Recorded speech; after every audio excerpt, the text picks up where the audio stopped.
Assalamu alaikum wa rahmatullahi ta'ala wa barakatuh.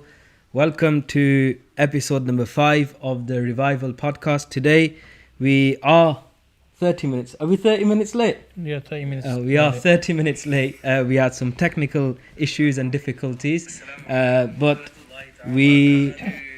please can you silence your phones? Thank you very much. Audio problem, Mr. Audio Manager.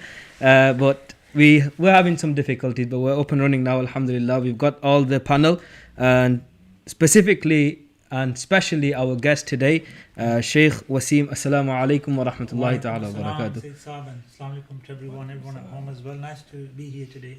Alhamdulillah. Shaykh, how are you? Alhamdulillah, really well. Very good. Have you had a busy day? No, it's been good. Walk in the park, nice weather, a relaxed day, alhamdulillah. MashaAllah, that's good. And we have the general two faces that you see every week. Ustad Umar Asif as well as Ustad Mustafa. Ustads, how are you doing? Alhamdulillah, how are you? Are you ready? Alhamdulillah, ready. Ready. Have you done your research? No. No? Good. This is the wrong podcast. No research on this, right? So as you see, obviously, we've released a poster. The topic today is Imams, scholars and teachers. Have I messed the order up? Whichever way. Scholars, Imams and teachers. Either way, obviously we're teachers. We're not Imams or scholars. That's why we have our special guest here today who will give us a bit more of an insight into these things. And before we do start, if you have any questions that you would like us to talk about or anything you want us to discuss specifically, send them through. I do have the live chat open here in front of me, so your questions come directly to me, and inshallah I will pass them on directly to the panel. So let's begin. Firstly, Shaykh, can you, I'd ask Ustad Sahab to do this. Could you give us an introduction, a short one like we did last week for Ustad Aleem, a short introduction about Shaykh Waseem, so when he does say, and I do direct certain questions at him, people know why I'm directing them at him. So our guest speaker today is Shaykh Waseem Ahmed from Sheffield. Currently they are a teacher and a mudarris in guidance hub, as well as teaching in many different institutes. Bradford Muslim College, Green Islamic College, so on and so forth. They have studied Arabic for a number of years in Syria, privately and in schools also. And they themselves are somebody who has been within this field for a number of years now, since you've had Guidance Hub especially. So they are the main teacher, I'd say, in Guidance Hub at the moment. And under them, mashallah, there are a number of teachers and they have a number of courses currently being taught via Isnad also. So one of the reasons as to why we chose Sheikh for this topic is because they fit the criteria of being a scholar, a teacher and an Imam, right? Is that correct, Sheikh? I think that's the one I was confused about. I go, chalo, scholar we know, teacher we know, but has he ever done Imamat? So Shaykh, I'll direct that first question at you. Have you ever been an Imam in a masjid? I'm not an official Imam anywhere as in that regard, so I don't lead the prayers. I have led the prayers and done Imamat, but not like for long term. Yeah, not long term or permanently any place. We led Jummahs and and so forth, but I'm not an Imam in that regard. But you do have an experience of yes, of course, even if it's not full time, but no, of course, leading prayers in local masajid in Sheffield, where I'm from, like Stars mentioned, and even here in Manchester, I've led Jummahs, and the people approach you and that interaction you have. I've experienced that, alhamdulillah. Yeah. Right. So moving on. Our first question, Mustafa. What would you say should our first question be? What is the role of an Imam? Yes, I think we should start with the role. We'll start with the Imam, then we'll move on to the scholars. What is an Imam first? Let's define what is an Imam. You tell me. In its simplest form. So you have like the greater Imam status. We're not going to discuss that. We talk about Imam. Imamati Kubra. Yeah, we're not that. We're talking about that. We're talking about Sugra.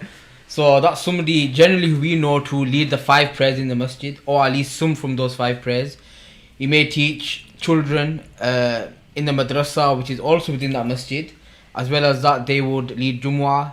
They'd be responsible for the nikah ceremonies of the local community, the funeral prayers of the local community, as well as any gatherings which they hold, whether they be gatherings of Mawlid or gatherings of knowledge. The Imam would head them. Yes. So for us, that's what an Imam is generally within the societies which we live in.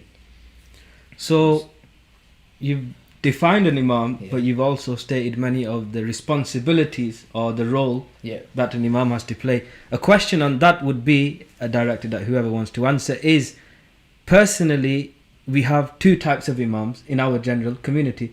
We have an imam sahib who's the hafiz, who leads the 5 daily prayers mainly, and he's the naib imam, but he's the one that leads the prayers. Then we have the main, like, head imam of a masjid, who is the big scholar, Yeah. or the mufti, or the one who's more learned, The khatib of the the masjid. khatib of the masjid as well. And that's something I've seen mainly in Bradford, Okay. or in mainly Pakistani communities, where they have an imam and a khatib. Yeah. Generally in our Indian communities, just to clarify, me and Mustafa are Indians, that's why we're sitting on this side. And By pure chance, there's no planning. There's no planning. there's a barrier here in the middle. So in our communities, Mustafa, I don't think from No, we don't it's- do that. This You know, it's imam, just one person. Yeah. he does the Jummah, he leads the namaz as well. And sometimes, And I think that's a problem.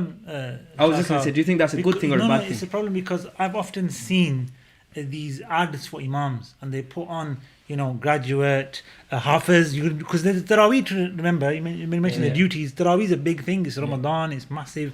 So they need a hafiz sahib, but not all the muftis or, scholars that are learned, have done hifz of the Quran or willing to lead Taraweeh, let's say. So they put that on the resume and, want that. Then they put counseling, pastoral services. These are all things. I mean, you look at that job description, you think we need some awliya to take over, we need someone really special. And then if you look at the numbers in terms of the wages and stuff, then you think, how are you going to find such people to fulfill all of that? So I think in the Pakistani community, they try to break it down a bit. And say, look, let's get Hafiz Sahib for the prayers, and then Ramadan he'll be ready for Taraweeh. Let's have an Imam to deal with Nikah and Jummah. And some masajid even have 3 Imams, to be honest, and they share duties and so forth. Yeah, Is it because yeah, it's yeah, India? 4 as well. Yeah. In our Bradford communities, the 2 local mosques, Victor Street and Hanfiya, both have around 3 to 4, maybe even 5 Imams. But they're the major central masjids Yeah. of Bradford. Yeah. So So if you go to a smaller masjid, it's really one, Yeah. isn't there? Yeah. One. In One or two, in yeah. smaller masajid, like say for example, Cross Lane and stuff like that, they only have one imam who's doing the namaz and he's doing the Jummah, because they don't have that big of a community. So the imam's role is there, but it's not as vast and it's not. It won't be, because when there's, let's say, a janaza, it wouldn't be at the local small masjid. They'll They go do to the that main because- masajid. Yeah, definitely. There'll be somebody on call or duty to take the janaza and so forth. So Also they'll- financially as well for the smaller masjid, It's it's hard to difficult make it's hard for to them to exactly, have yeah. two imams. Yeah. So that's one thing. So we agree on that you should have ideally 2 imams. If you're a big masjid with a big community, Maybe you more, should yeah. have a khatib. And I personally believe this is on a negative aspect. This is a problem where you do have a larger community, yes, but you fail to have 2 imams. And now that one imam, who is the khatib or the head imam, he's got so much responsibility on him that if he misses an asr sometimes, and he'd be like, "Ye to namaz mein nahi aate imam," he doesn't even come to the That's it, namaz. yeah. And you don't think that this one person is dealing with the entire community and he's coming and leading the prayers. I don't know how long you led the prayers for. I've personally never been an imam, but we can all agree on this, that leading the namaz every day 5 times, it's not an easy job. It's not, no. I mean, I have been, I did that for a short phase in my life.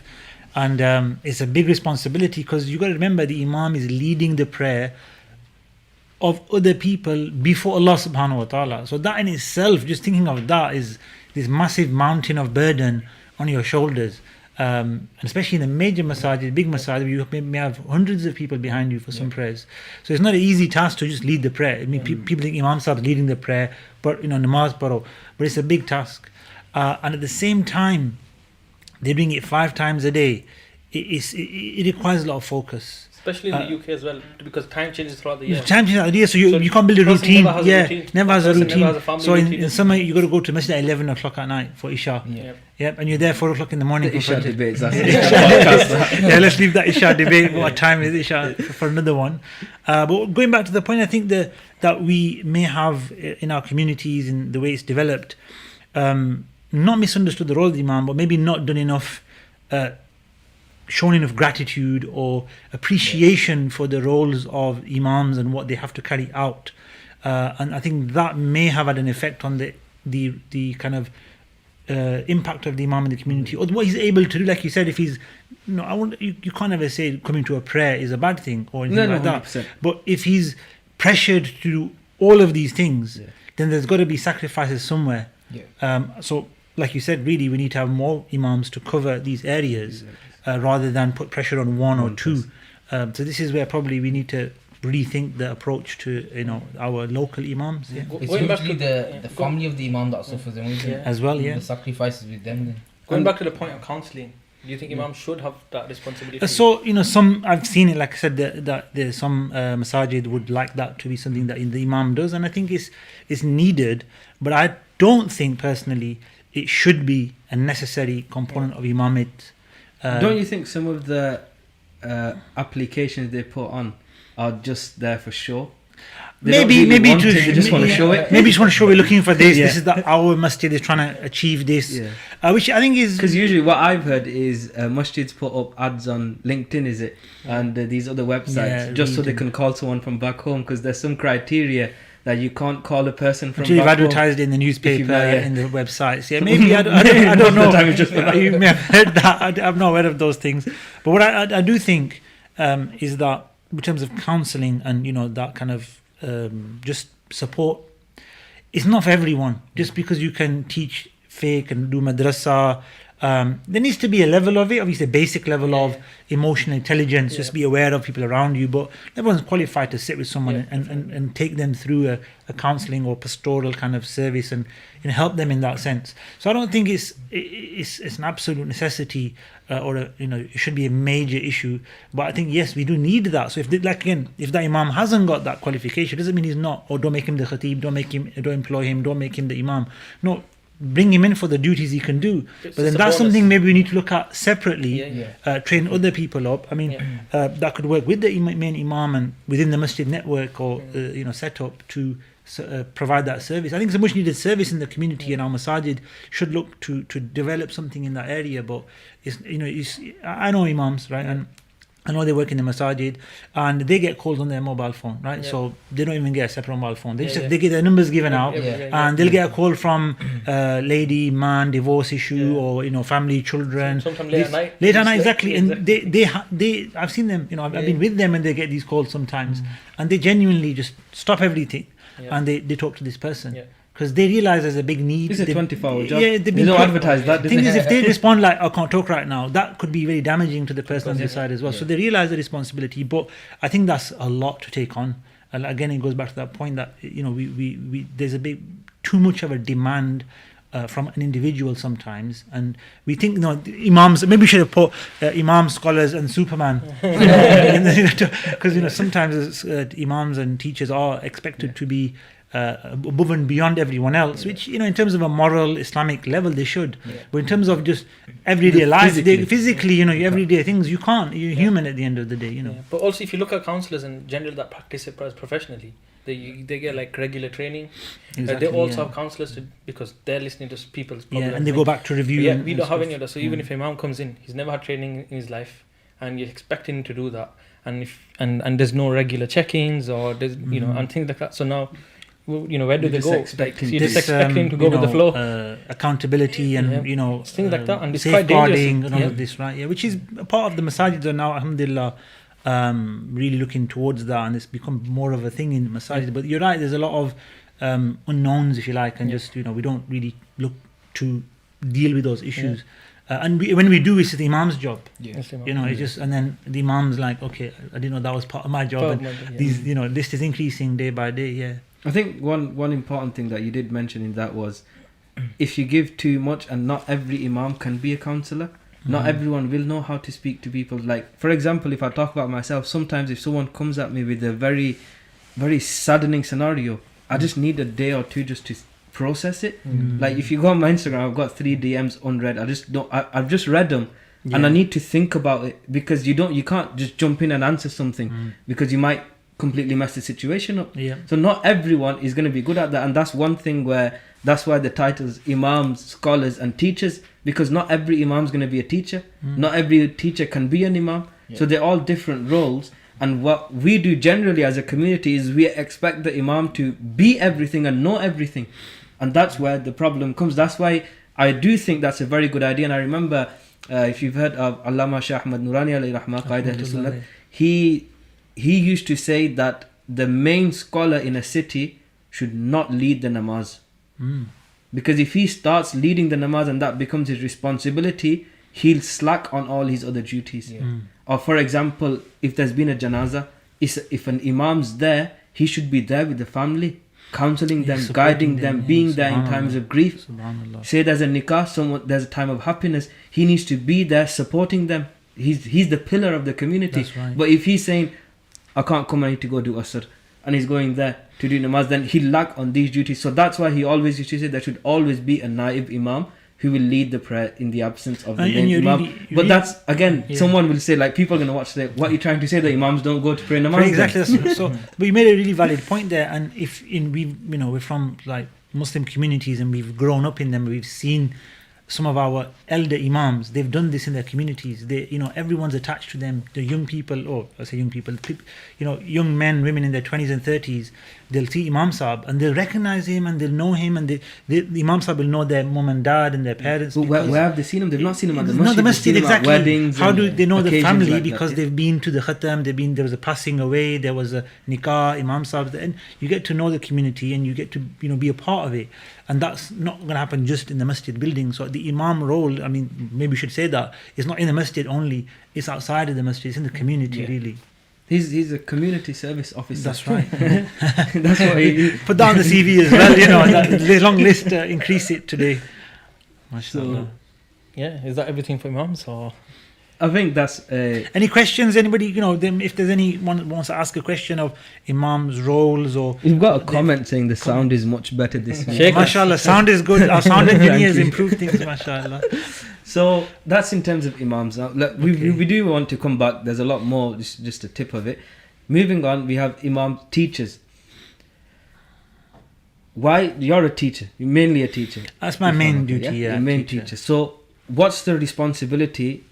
Or forget responsibility. How do you become a teacher, firstly? And what are the main responsibilities and roles of a teacher?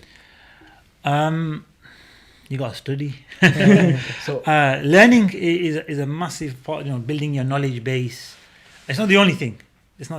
But definitely to be competent and confident, and fully well grounded in every subject as well. In the subjects that you will teach in the future, or you want to teach.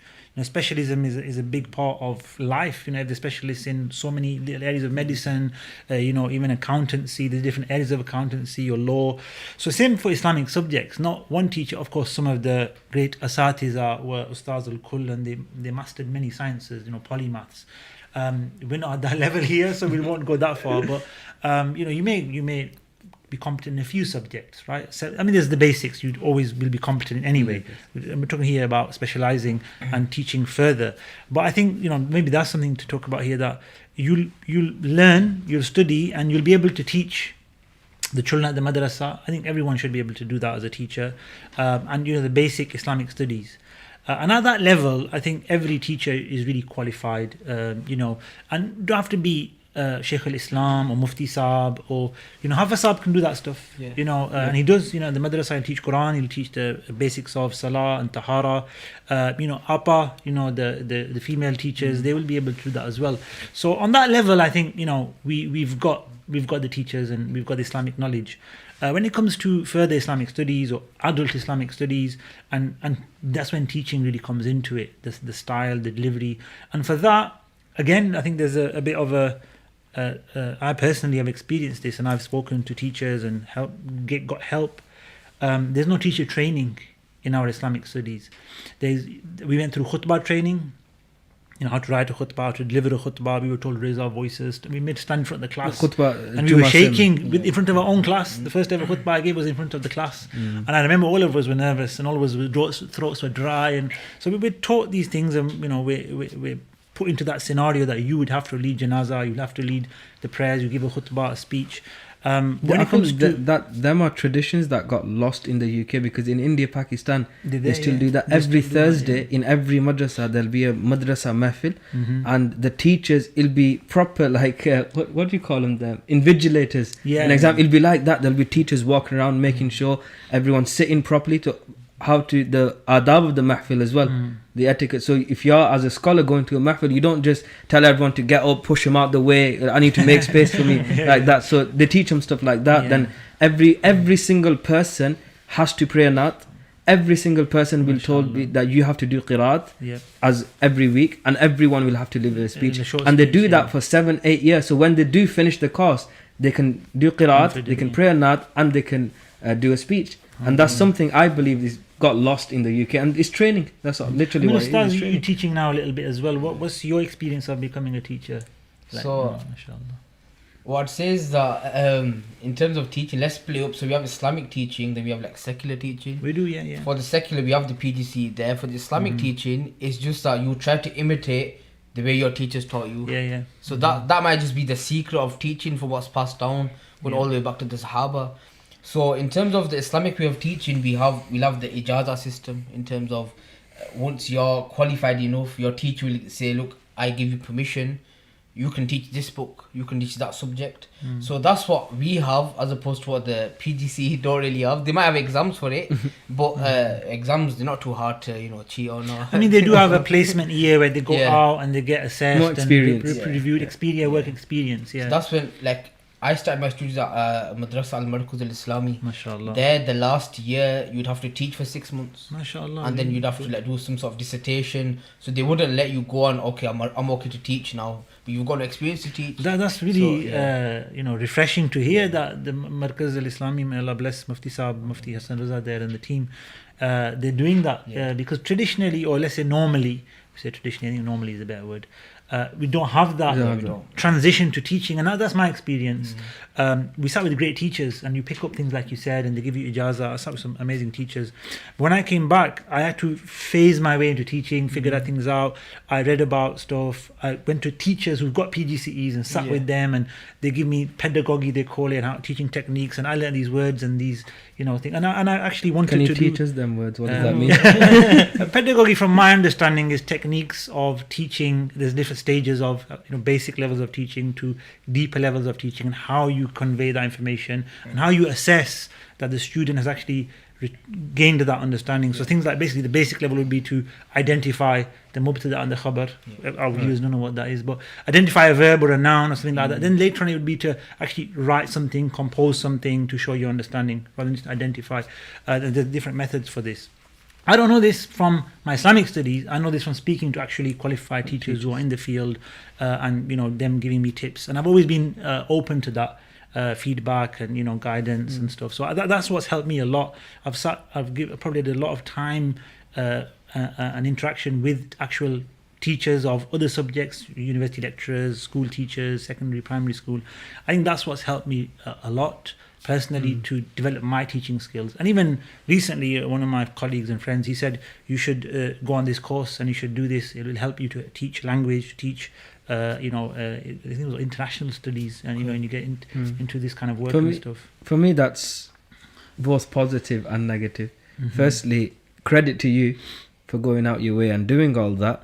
And the sad thing is, when a scholar does come out of the system of a madrasa, he's in cuckoo land.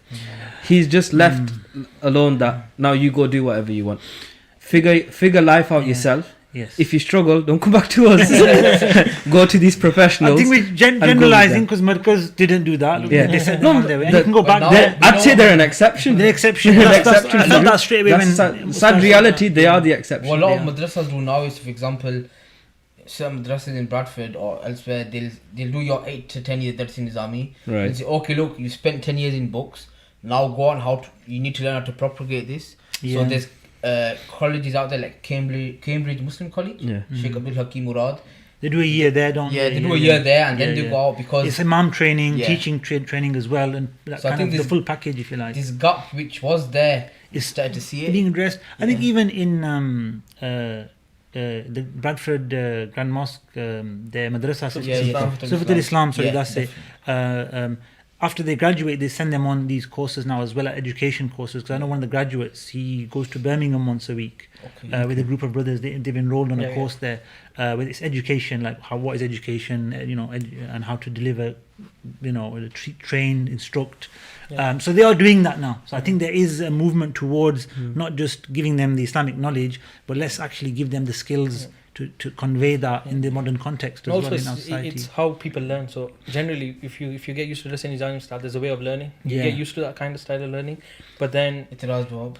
But if you try teaching that way to everybody in the public, they won't get it. They won't understand it. The same way. So that's why it's important to understand the secular side of teaching, because that's the way they've always been told. That's it. That's the brilliant point there. I just want to emphasize it because the listeners need to understand this, and our teachers as well, is that the way we're taught, to be honest and to be fair, it's a very high level.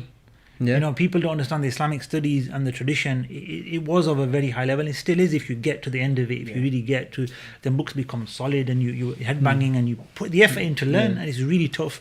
But there's a particular style to that, like Mustafa said, and that style you can't bring to the layman. And I've been in classes and I've been thinking, how on earth would you say this to normal language? Like I'm just banging my head and studying this. And sometimes it's very valuable and required teachings of Islam, maybe in some fiqh issues, when it comes to like zakat or things. These are practical things, fasting issues, or maybe in Aqidah and so forth, right? So it is really a skill and a whole kind of quality and ability that is required to convey that. Not everyone is capable of being a teacher, like you said at the beginning, Ustaz. So that's one thing, that in terms of that, the way you portray it, the way you can convey the information, that's one thing. Another thing is why these are not my objections, by the way. Everyone's looking at me like I'm the elephant in the room. Should send their questions in and objections in. Maybe I'm the host, so it's my job to go out and do research and ask people what questions they want to ask. So then I asked them. So one question was, why have Islamic schools, Islamic madrasas, not implemented the secular forms of education? So for example, the methods that they use to teach. Ours is get a bench, sit in front, read. This is a tried and tested method. The past 300 years, it has produced ulama. No, but maybe not our time changing now. But now, ulama have realized, for example, look, our tradition Islami that we do.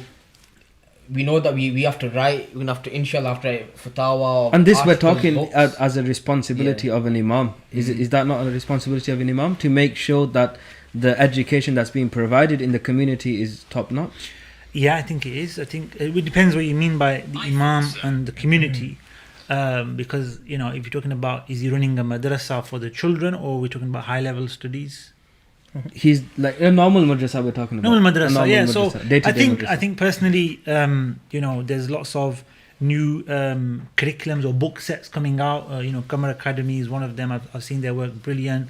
A few others around UK, colourful books. So I think there is a movement, and these are all guided by scholars and learned people to acclimatize the education for a more modern, what do you want to call it? Western. It's not Western really. It's just the modern context. What like schools and resources that we have, technology that we have today has changed. I think that is being done, and it is benefiting our communities. I think there's still a lot of work that needs to be done there. Going back to what Ustaz was saying, which he was talking about the more advanced studies and the traditional studies, and why haven't we incorporated that sort of same style that is making its way into madrasa systems. We have it here in Manchester. We try to do a lot of activities and engage them in different ways rather than just guide out and sit and read Quran with the table in front of them. I think it goes back to the point of like you gotta understand like what you're actually teaching. So if you've got a long-term student that's going to be with you for 8 to 10 years, and then if you've got short courses where you're just trying to get people to read namaz properly, to do wuzu. Exactly, yeah. Now the way you're going to do the short courses are going to be totally different. It's going to have to be in a way where you connect to them emotionally, and things like that, because you're trying to encourage them as well. Whereas somebody who's with you maybe for 8 to 10 years, the what you're teaching can get bland, but because they got so used to studying, they can take that on. Whereas somebody who's just come for a short course, you can't teach them bland stuff. No, you need to be engaging and lively and connect, like you said, to then benefit them through what you're trying to teach them. Because often this is the culture of today as well. People come for the first class, always boring and not come back. That's it. Now it comes about what's entertaining and boring, because in that culture, aren't we? I'm sure you've talked about that in some of your podcasts. You're a teacher. Why do you think that happens? Why do people sign up to courses and then come 1-2 days and then get off? Is that because I think the teacher's generally not teaching properly? it depends on the course, and there's a lot of factors. So sometimes they're free courses, so people like, oh, it was worth a try. They go. Even in paid courses, people pay and then they don't want to come back. Sometimes off paid, I might as well carry on. And I think that's why you should have a fee. The fee isn't to make the money or anything like that. It does help cover the cost, but really it gets the commitment. I feel like a minimal, nominal, just simple fee. It really makes it like that's the culture of it. Oh, it's a paid 100%. Course. That must be something better than a free course. This is the I think it should be haram to give free courses. We need to get a fatwa on that. The thing is, honestly, I've seen it firsthand. People do not value, and in life, it's not just Islamic courses or anything like that. They don't value anything that's free. If you get it free, it becomes flippant, and I'll try, and it's not good, and then get rid of it. And when you've paid for something, you want your money's worth, as they say. But then that has its drawbacks as well. But going back to the question, I think that people have become accustomed to a consumer attitude and a entertainment, which is consumerism as well. Videos, games, YouTube. Assalamu alaikum, everyone. This world we live in, we've got to use it to the best of our ability, and use it in a productive way. Because I think that there's a culture that's developed and the human brain's kind of working in that way more often than not. I think that is why people come to an Islamic course, or even school, even we're talking about Islamic courses or Islamic teaching. I think it's in a lot of education where if the teacher, they don't connect with the teacher or they get bored of something, they don't want to study it. Now with other subjects, maths, you probably will suffer if you don't learn maths, but you won't suffer as much if you don't learn how to pray and fast. You're going to suffer immensely as a Muslim, as your akhirah and your ultimate reality of the next life, when you don't know how to pray or fast, or you miss your zakat, or you're doing things haram at home, you don't know they're haram. So this is very damaging in this regard. So I think we do need to change it up, but I think we have to work with the culture that we live in. So why do people leave? Why do people leave? Because they want to leave. You know what? The point that you made about courses being free, we've learned firsthand. The first course that we launched with Ihya was the surf course. MashaAllah. It was a free course for 6 months. We did it. We started off with about 200 students. MashaAllah. We were left with, I'd say, about 25. I had to make a new group because there's too many surplus people. Dead weight. I made a new group, and then we learned that, and then after that we decided. 20 was a good number to have. To have at the end 20 is worth making the effort and commitment just for those sincere 20 people. And that's the other side of it, whether you charge or not. When you've got the 20 people, you need to carry on for them and work with them, because they're the potential for. And I guess that's one of the hardest thing to do, because obviously we've learned it from our class as well. So we used to have a lot more students. Now numbers are getting smaller and smaller. Yet Mufti Sahib's so committed. MashaAllah. And it's kind of like we think 225, what's going on? And sometimes we've got 5 students in a class, and yet your teacher's always there, your teacher's always there, and you just think so. That's the next question I was going to ask. After people leave, if people sign up, they leave for different reasons. Some may leave because they got bored. Some is family issues, some is it wasn't the right course for them. They thought it was something else than what they were signing up to. Sometimes that happens. The second thing is, when students leave a course, how does that feel on a teacher? So I'll let you answer first, and I'll let someone who had a 200 number decrease. So how does that impact a teacher? Say you do a course, Shaykh, I know your courses are planned, structured. You spend hours beforehand, even before releasing a poster, preparing the course. So you put, say, 60 hours into planning a course.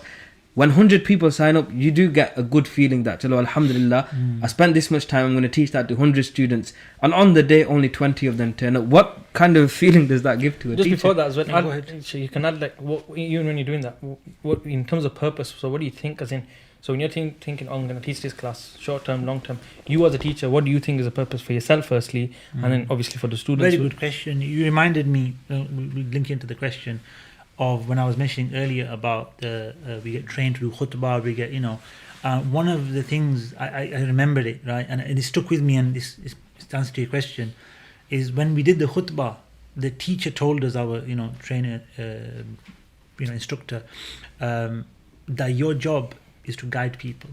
Your job in this khutbah is not to amazing speech. That's it. He said to us, he goes, if you're looking for fame through speeches and all of that, he goes, there's the door, I don't even teach you. This is not what we're here for. Your job is to guide the masses. Because speech would be a Jummah khutbah, it'd be an event, Milad, where you got a few hundred people maybe, and some, even bigger events. And that's your job. So when it comes to that point, when we do any course, what I always think is the benefit for the student. Like, where do we want to take the student to?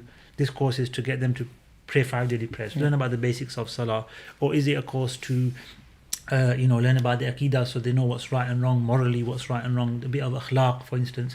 So whenever we're planning a course or delivering a course, even during the course, before the course, even after the course, I think to myself, I hope people are benefiting, they're improving, they're on that spiritual journey through learning, because that's what it's for. The idea of ta'aleem and ta'allum in Islam is all about the progress, your journey to Allah, getting closer to Allah through application, through worship, through acting on what you learn. And without that, as you know, knowledge can be a proof for you or a proof against you. So if you don't use the knowledge and act upon it, then it's going to be against you in the Day of Judgment. So that's the main sort of focus I have when it comes to planning a course and delivering it. When it comes to the day after all this planning, and when you said 60 hours, I don't do all the 60 hours. There's a team, there's admin that I would say maybe more 100 hours probably behind some courses. Collectively, there's hundreds of hours that go into some courses. Definitely, it's a lot of hard work, a lot of commitment, dealing with the students. The thing is, those students will never ever see this, what happens. Yeah, they don't see the behind the scenes. No, if they knew that, they'd sign up and they'd attend every single lecture on time. You, mashallah, we all work in the field, and there's brothers here as well in the studio that are aware of the commitment of the admin, the 100%. The people that are involved in every step of the way. People come and set up the classroom and they sacrifice their time, and the costs involved in all of these things as well. It's a alhamdulillah, this is why you should support your local Islamic institute and education providers, because they do need the support, and whether that's with money or whether that's with your time or with your skills, technical skills, whatever, it's important. But when it comes to the day, when it comes to whatever number, I don't have this person. I did at the beginning. It's like, what's the numbers? How many people are signing up to our courses? This type of, and you get hundreds. You're like, we've got 100 now. We've got 200. Like, we're trying to aim for 5. But then after a while, when you just realize that was never the goal. A number was never the goal. It wasn't 1 or 10 or 50 or 20. The goal was to benefit Muslims, even non-Muslims. Everyone wants to take the benefit. To provide that. Often numbers tell a false story, don't they? Exactly. So somebody could say, in our courses we've had thousands of students. Okay, what's the change that's happened in their lives? It's hard to quantify that, but that's the real question. Whereas you could have one person, one student that that teacher will say, I'd sacrifice 1,000 for that one because of the sincerity, the hard work, and he may actually go on to teach thousands and thousands of other students. He might turn into a teacher because of different levels of courses. So for me, it's, if you've come to a course, and it depends on the course as well. So I'm doing Arabic. I like to get rid of the Arabic students. So that's a bit of advice for you. In the first classes, make it hard. Scare them off. Because you don't want to waste lesson 10 on someone who's going to leave. You want them to leave at lesson 1 and 2. Let the dabblers, let them dabble, and let them see what it's like, and then let them go. Those that hang on, then you got to work with you them. Just ask them really hard Syria on day 1. Just confuse them and like, I can't do this. Then you're fine. If you haven't got resilience to do Arabic's a very unique, it's a language learning which I think is generally difficult for most people anyway. As much as we desire to learn a language, it's very hard.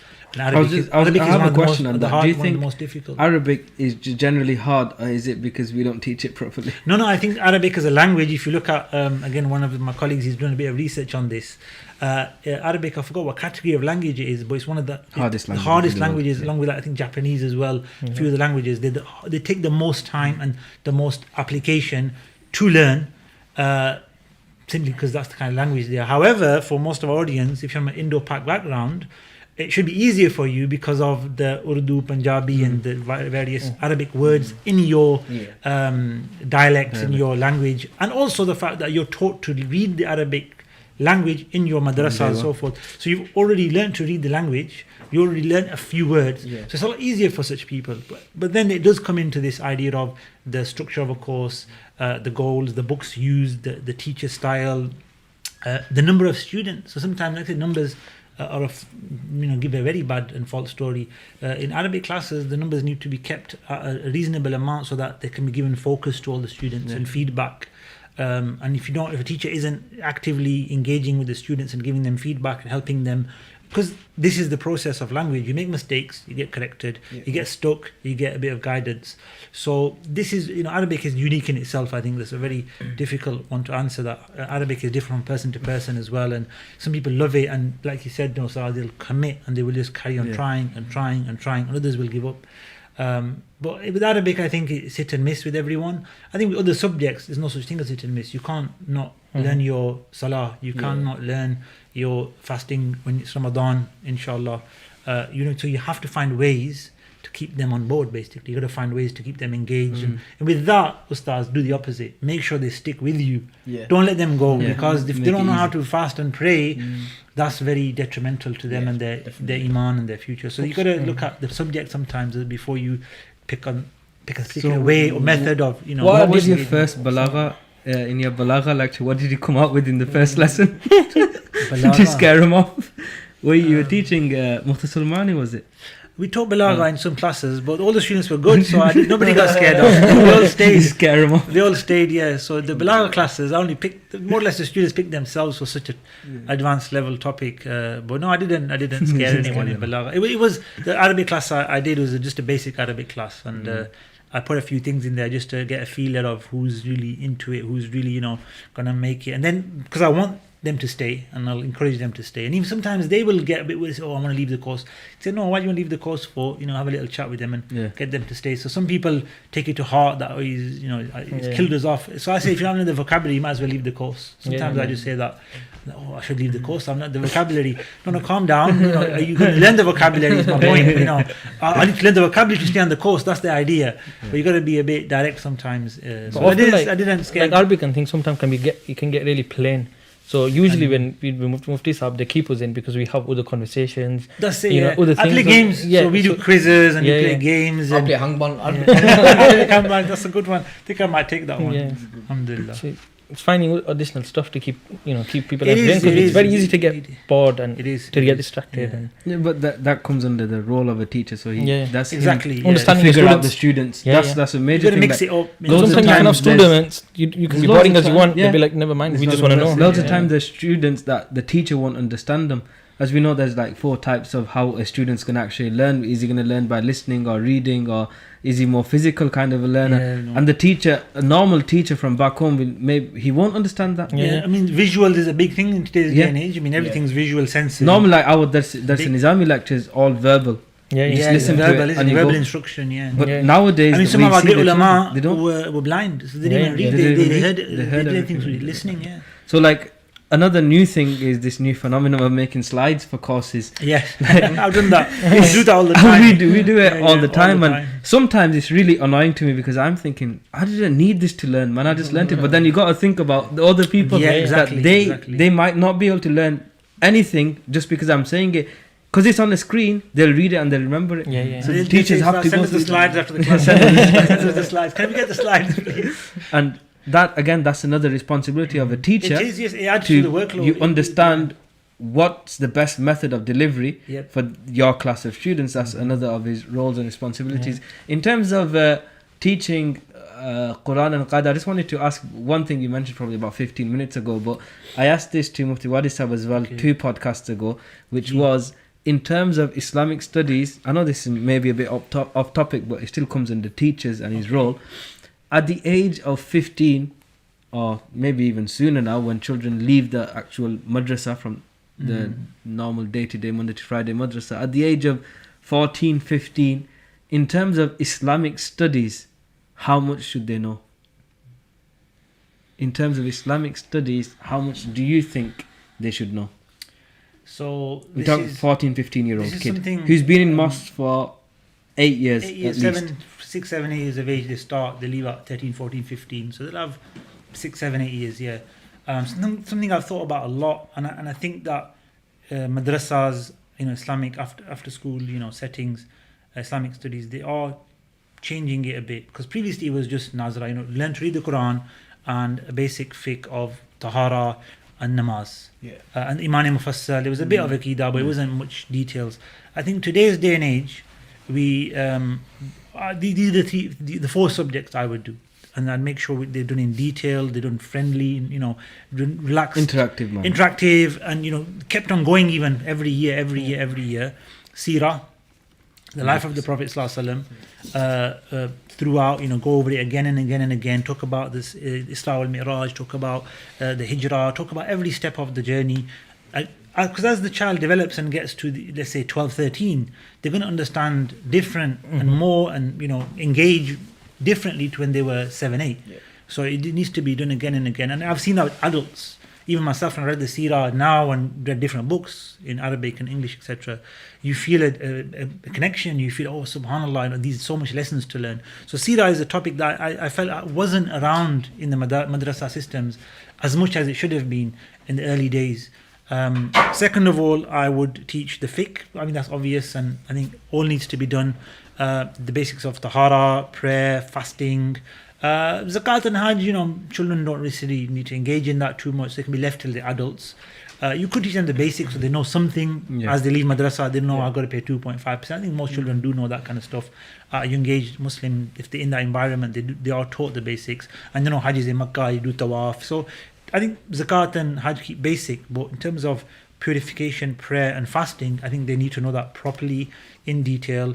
And again, like I mentioned, some of these new syllabus, new books that are available, they do talk about that a lot.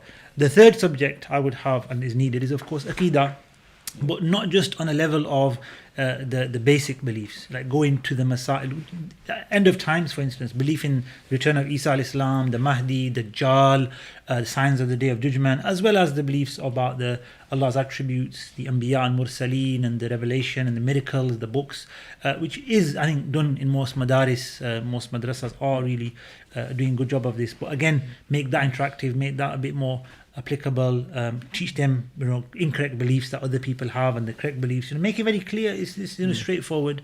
It's important that we ground them in this as well. I think that not being in place from a young age for the generation before us, say for example, or even our generation, they didn't have any syllabus in place. They spent 10 years in the masjid, they come out and they just about knew how to read the Quran. And they have questions. If you go to 20, 30-year-olds now, they've got these questions. And sometimes it's baffling where did you go to mosque or not? Because them things should have been taught to you 10 years ago. But you should pick it up as them. But we sometimes take it for granted as well, because ourselves and maybe some of you, we're in a very active Islamic environment, learning, teaching, scholars, we go to mehfils and events, and we learn, and we want to travel to gain knowledge and meet the ulama.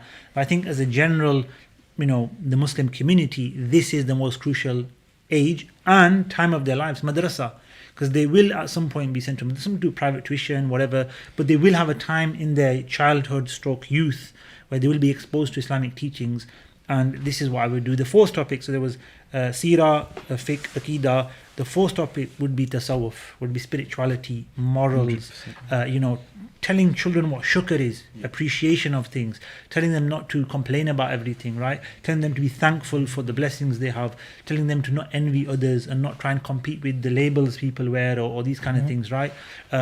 Giving them that sort of mindset. Yeah, exactly. This is Islam values this, Allah values this, right? Islam, your parents and the actual real values in life, Islamic values, the real values, are not based on the color of your skin or the clothes you wear or what car your family drives or can purchase.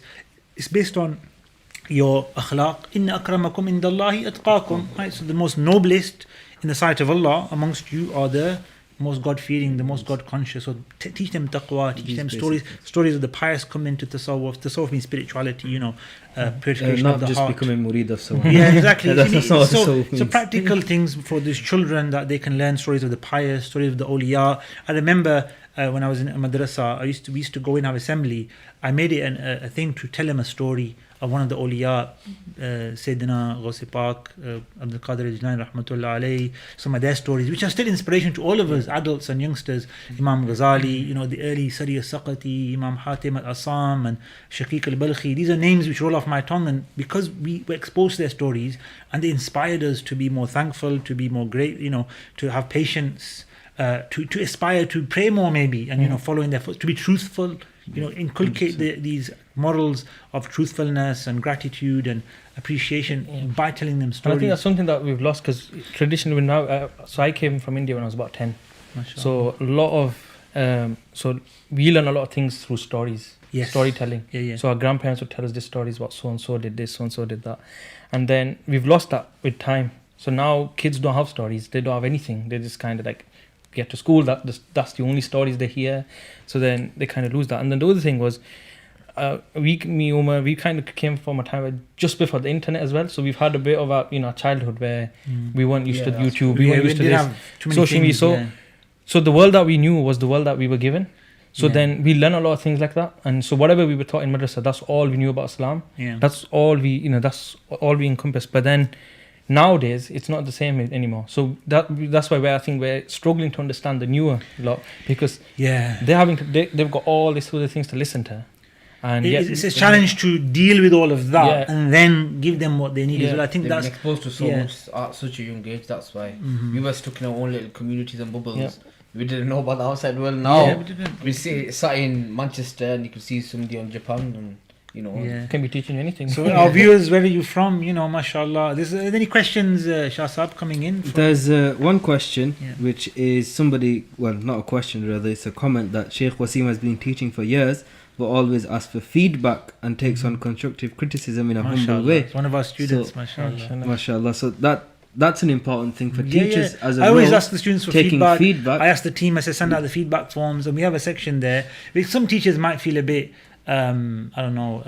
touchy about, upset about. It says, tell us about the teacher and be truthful. And honestly, there's been some quite ruthless feedback, but that's the thing. That helps. It's anonymous. It helps you grow. I never known who said that, which first of all is fine because I don't have no ill feelings to anyone.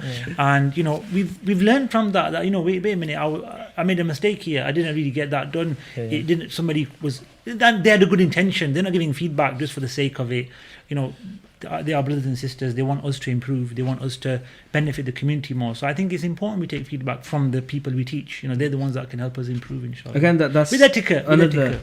It's not more of a role or responsibility, but it's a quality that whether it be an imam, a scholar, or a teacher, needs to have in him, that he needs to be able to listen to other people, give him feedback. I think that's the better way, listening to people. There's a way of giving the feedback. 100%. Sometimes the feedback's like, you're not doing this properly. Yeah, so you shout at you don't listen to Imam, or them. why you're not on time for the prayer. 100%. If you want to give somebody feedback, there's a method, there's etiquette, there's ways of doing that, which should be done.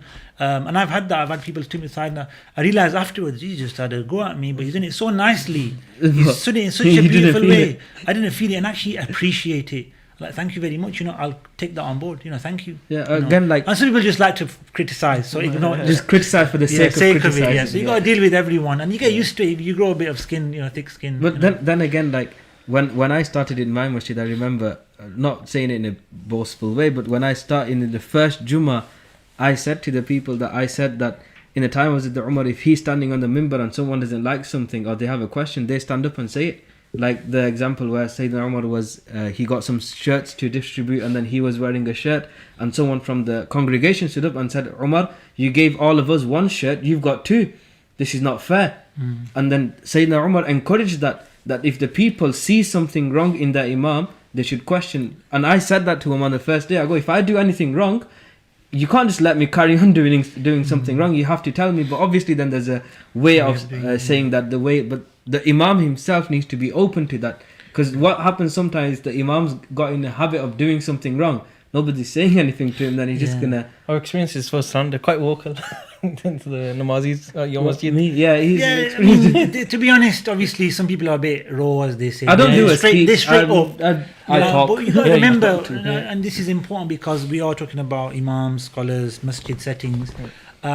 I firmly believe that those that speak up or say something, they've got good intentions. Definitely. They don't want to cause a commotion. They don't want to just criticize for the sake of it. They want to do what they believe is right. And if they see something that's not right, and they have a go at even if they're emotionally upset, they have a go at other people. They have a go at themselves sometimes, right? They don't do it. It's become a culture, I know, but they don't. It's not the foundation of it isn't for the sake of it, for just to have a go at someone.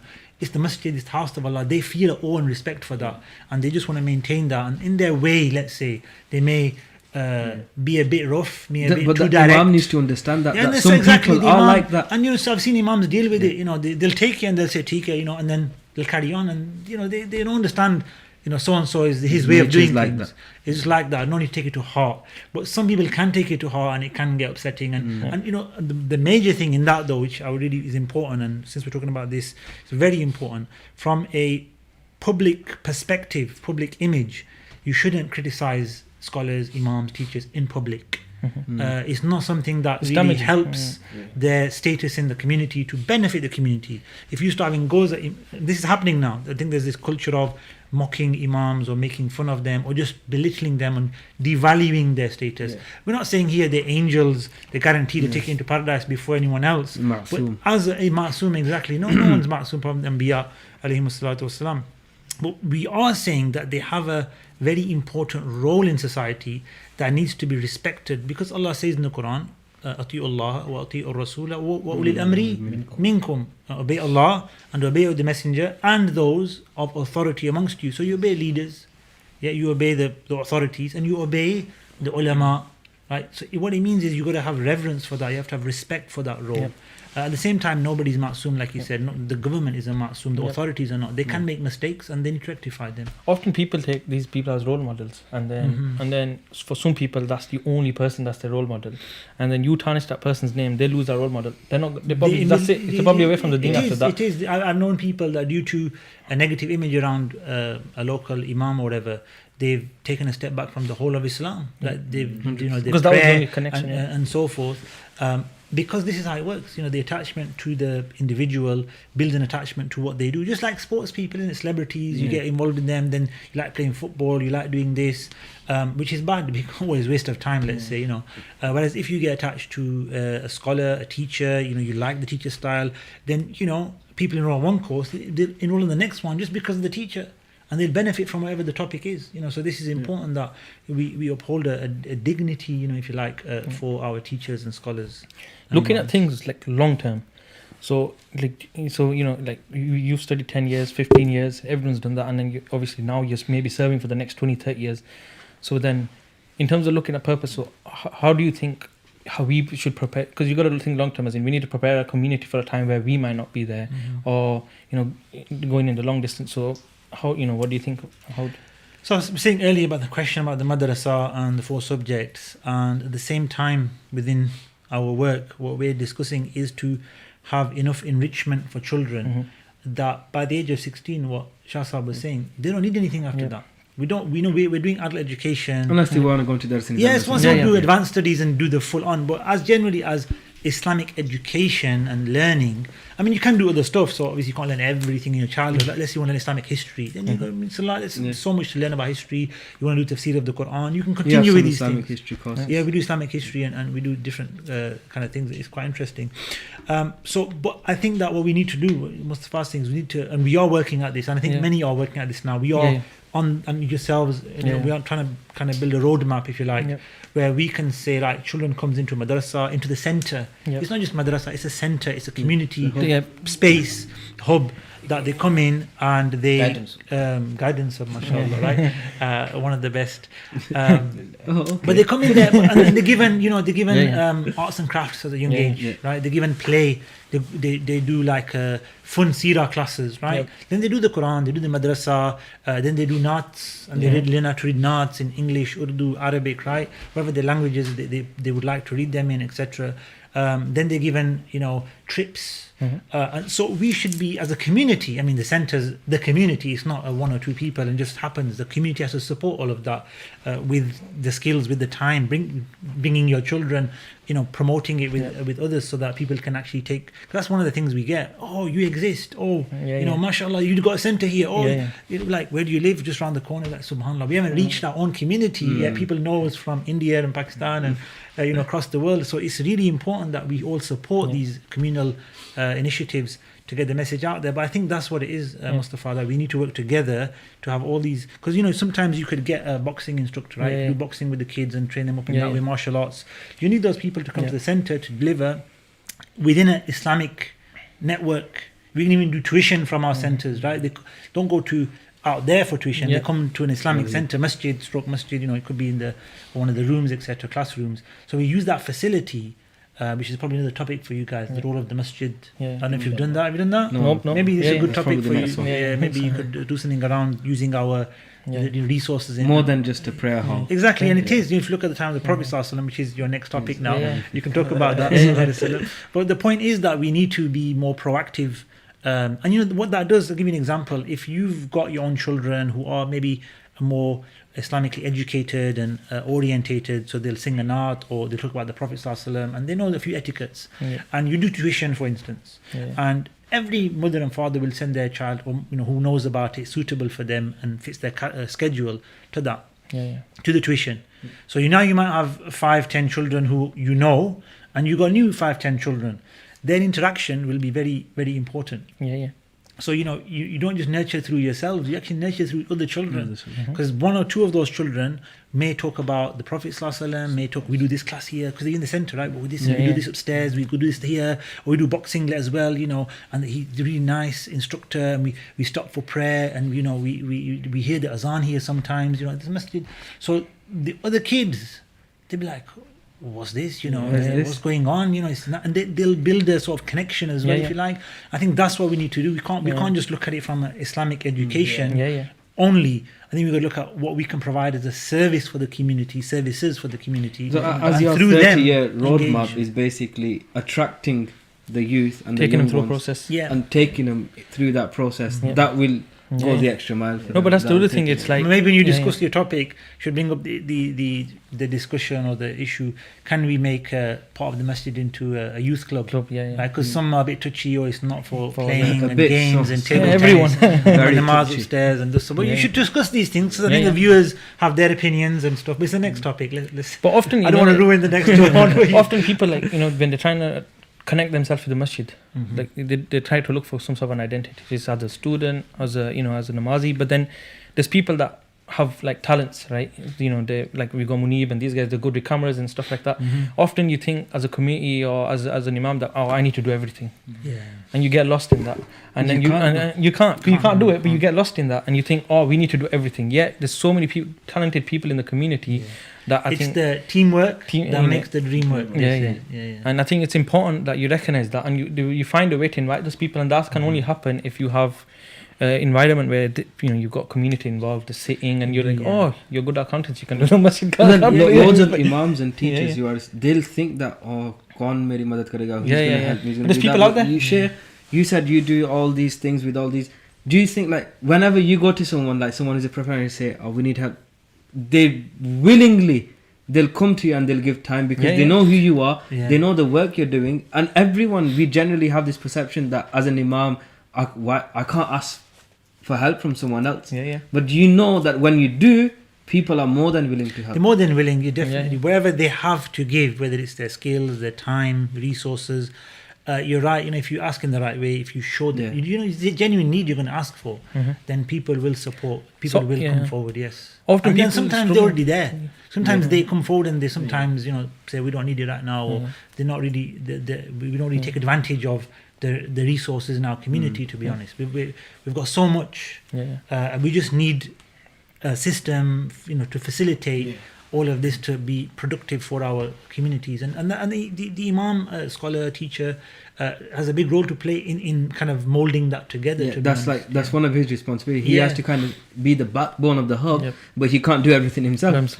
He has to find the people. He has to more or less go on a scouting mission to find the professionals to get them together. And then I believe it should be in a sense where the imam does all that. He steps back and lets the system run itself. And you see this. I've seen it in some of the scholars where they'll identify a skill in a person through classes, through interaction, through the community. Like we said earlier, the imams engaging not just in the masjid but outside, and they'll say to that person, I've seen you do this. Can you do this? Can you do that? And the person will be like, of course I can. Like you said, I can help in this way. So they'll bring those skills, and then they'll benefit the masjid, the community, the children, whatever the benefit is in that particular task. They'll do that, and I think that is something that the leadership role of an imam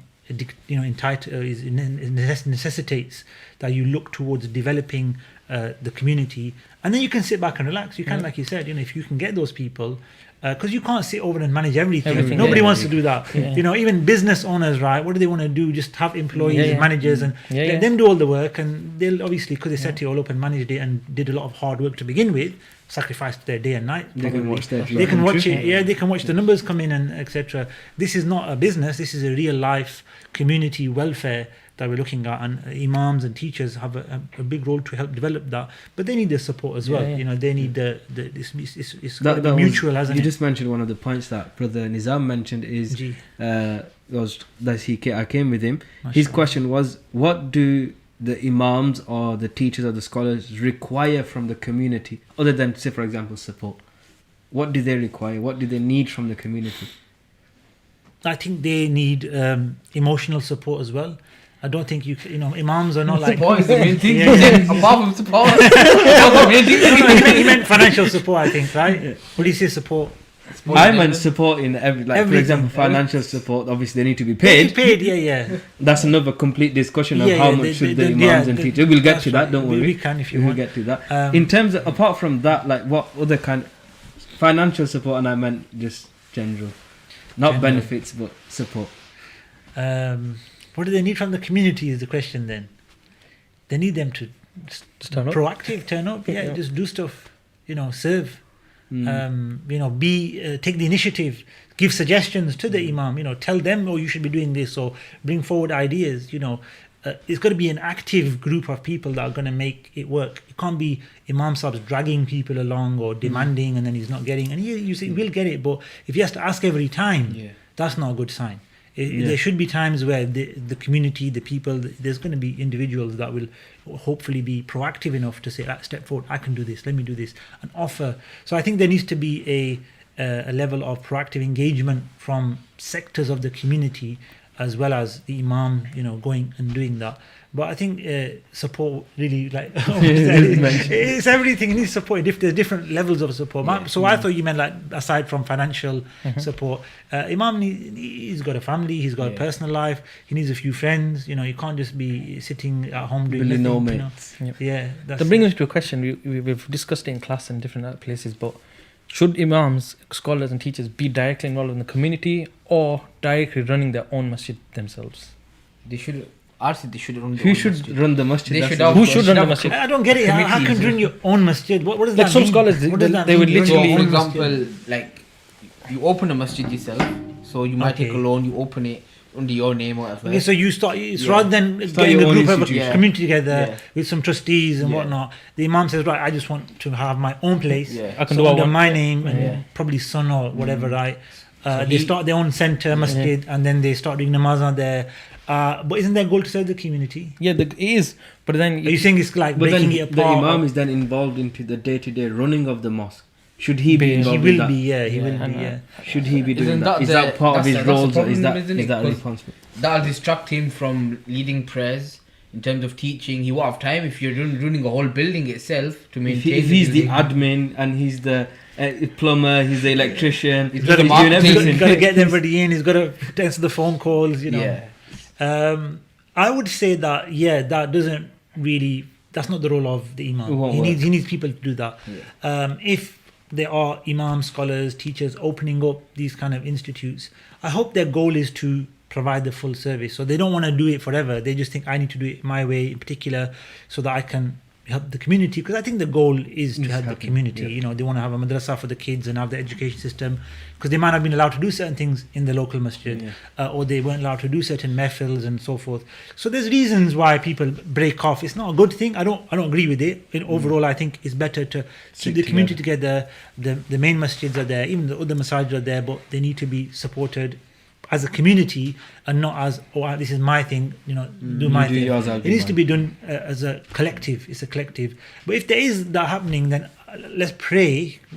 Let's not be negative about it. Let's pray that they do come round to inviting the community in and giving all those roles out to the community and not just their family or one or two people, and then like you said, they just become so engaged in their own little thing.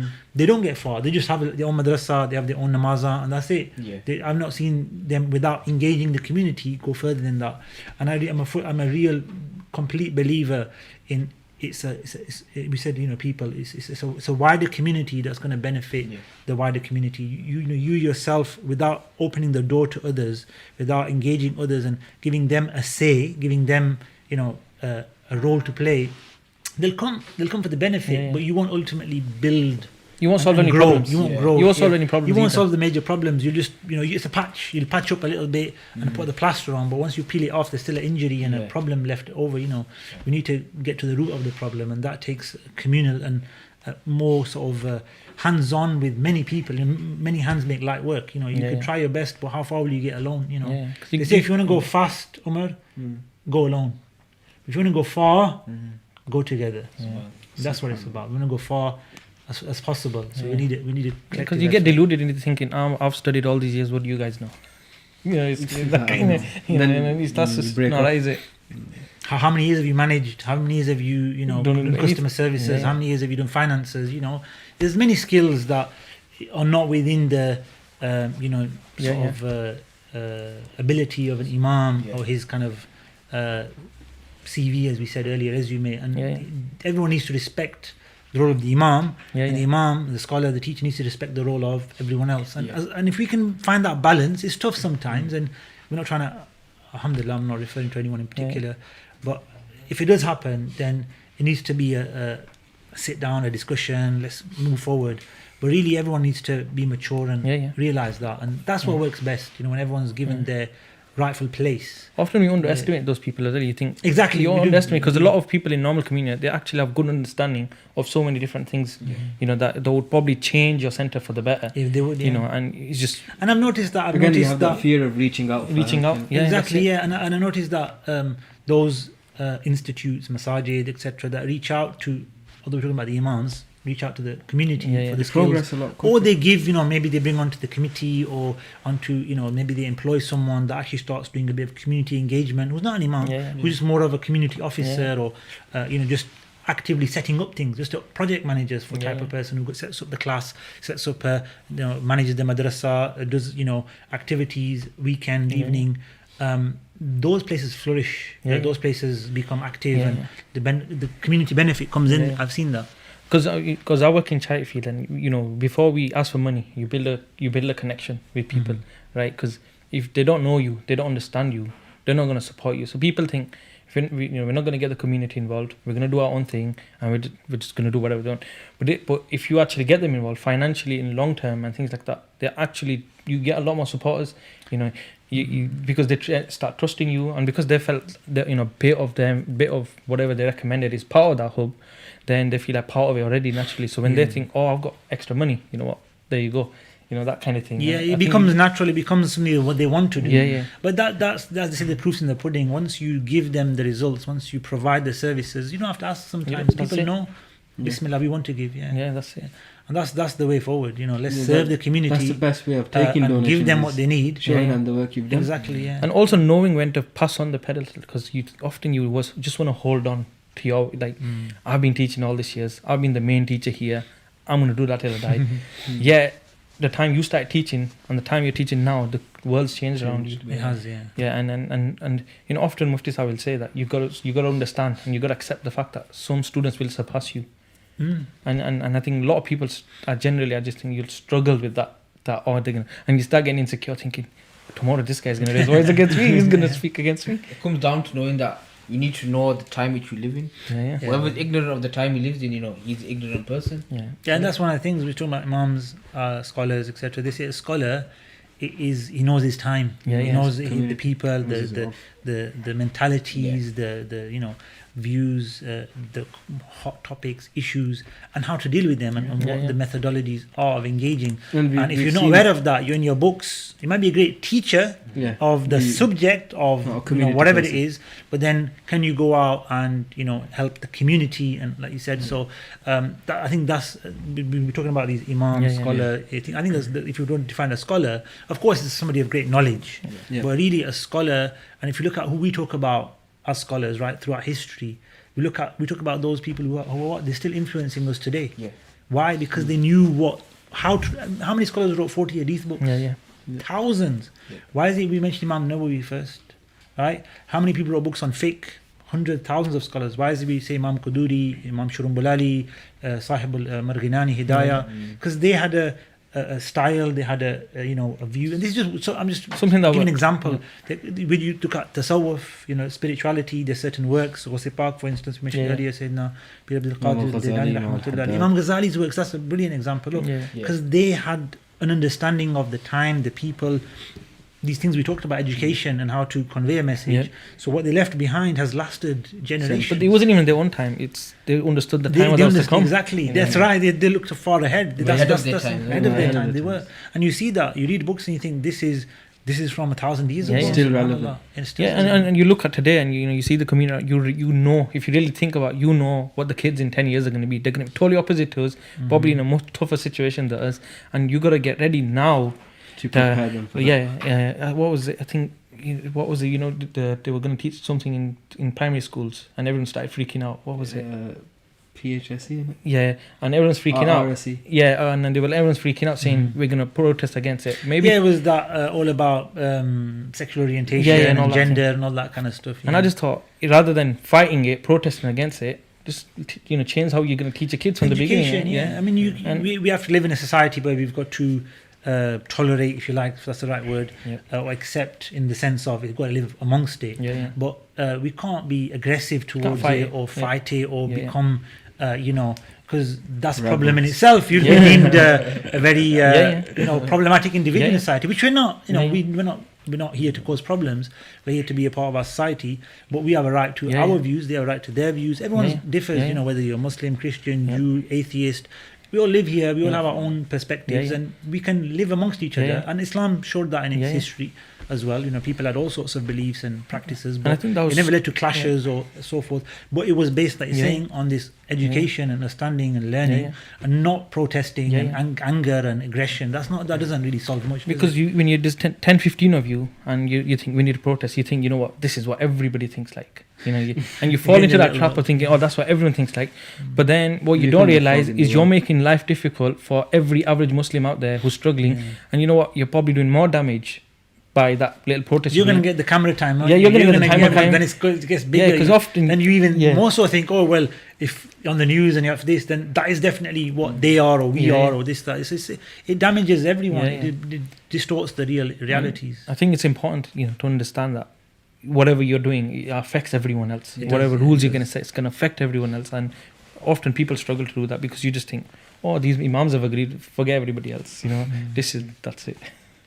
I've got a question for you, Shaykh, from Muhammad Azim. Assalamu alaikum. My question to Shaykh Waseem. Wa alaikum salam to Muhammad Azim. Who runs your activities and workshops for young people? Do you think we fail to engage with hard to reach young people and communities? So majority of my work is based in Manchester. Obviously a lot of it's online now as well, with Guidance Hub, which was mentioned earlier a little bit. And I work with different organizations as well. I mainly do the teaching and Islamic studies, but we do a lot of activities for the youth. We engage them in different ways. We've done boxercise, we've done trips, we've done art classes, different things, that come up. And what I've seen for the youth and the younger generation, and I've done some youth classes as well, where we engage the key stage 3-4 age group, secondary school, is that at that age the young people, and it depends what the young people here, it doesn't mean university, that's young people as well, we're all young, but from a very young age I think it's the parents. If you get the parents to send their children, bring their children, that's it. The child is there whether he's happy or not. you got something to work with, right? You make them happy. You show them it's fun. Like when we had our boys' classes, I used to we got pizza in on one day. Have a bit of fun, have a bit of pizza. I was like, we get pizza at madrasa, we get pizza at Islamic class. Wow, if we used to get done. We used to eat something else those days. But we asked the parents, allergies. It has to be done properly. So alhamdulillah, so all was above board, and parents were informed, and it wasn't like, we gave your children pizza, but we're sorry if you didn't want that. We told them up front, maybe they don't want that in the madrasa or for their children. Don't send them in then. This is what we do. So I think that yes, we need to change it up and engage in more friendlier ways.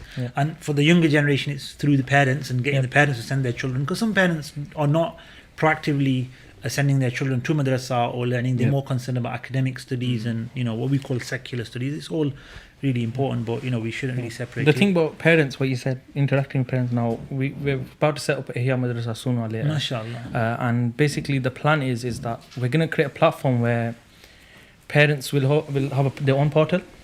So now on that parents portal, every lesson that's going to be taught, one of the teachers is going to pre-record and teach that lesson, but not teach it to the child directly, but teach the parent how to go through that lesson. Like a parent manual. Manual guide. But it's going to be literally, but now that way we're going to tackle two issues. Steal the idea, But we thought we'll tackle two problems here. Often parents get insecure about going back into studying. They're thinking, how am I going to go learn Qaida again? How am I going to go through Quran again?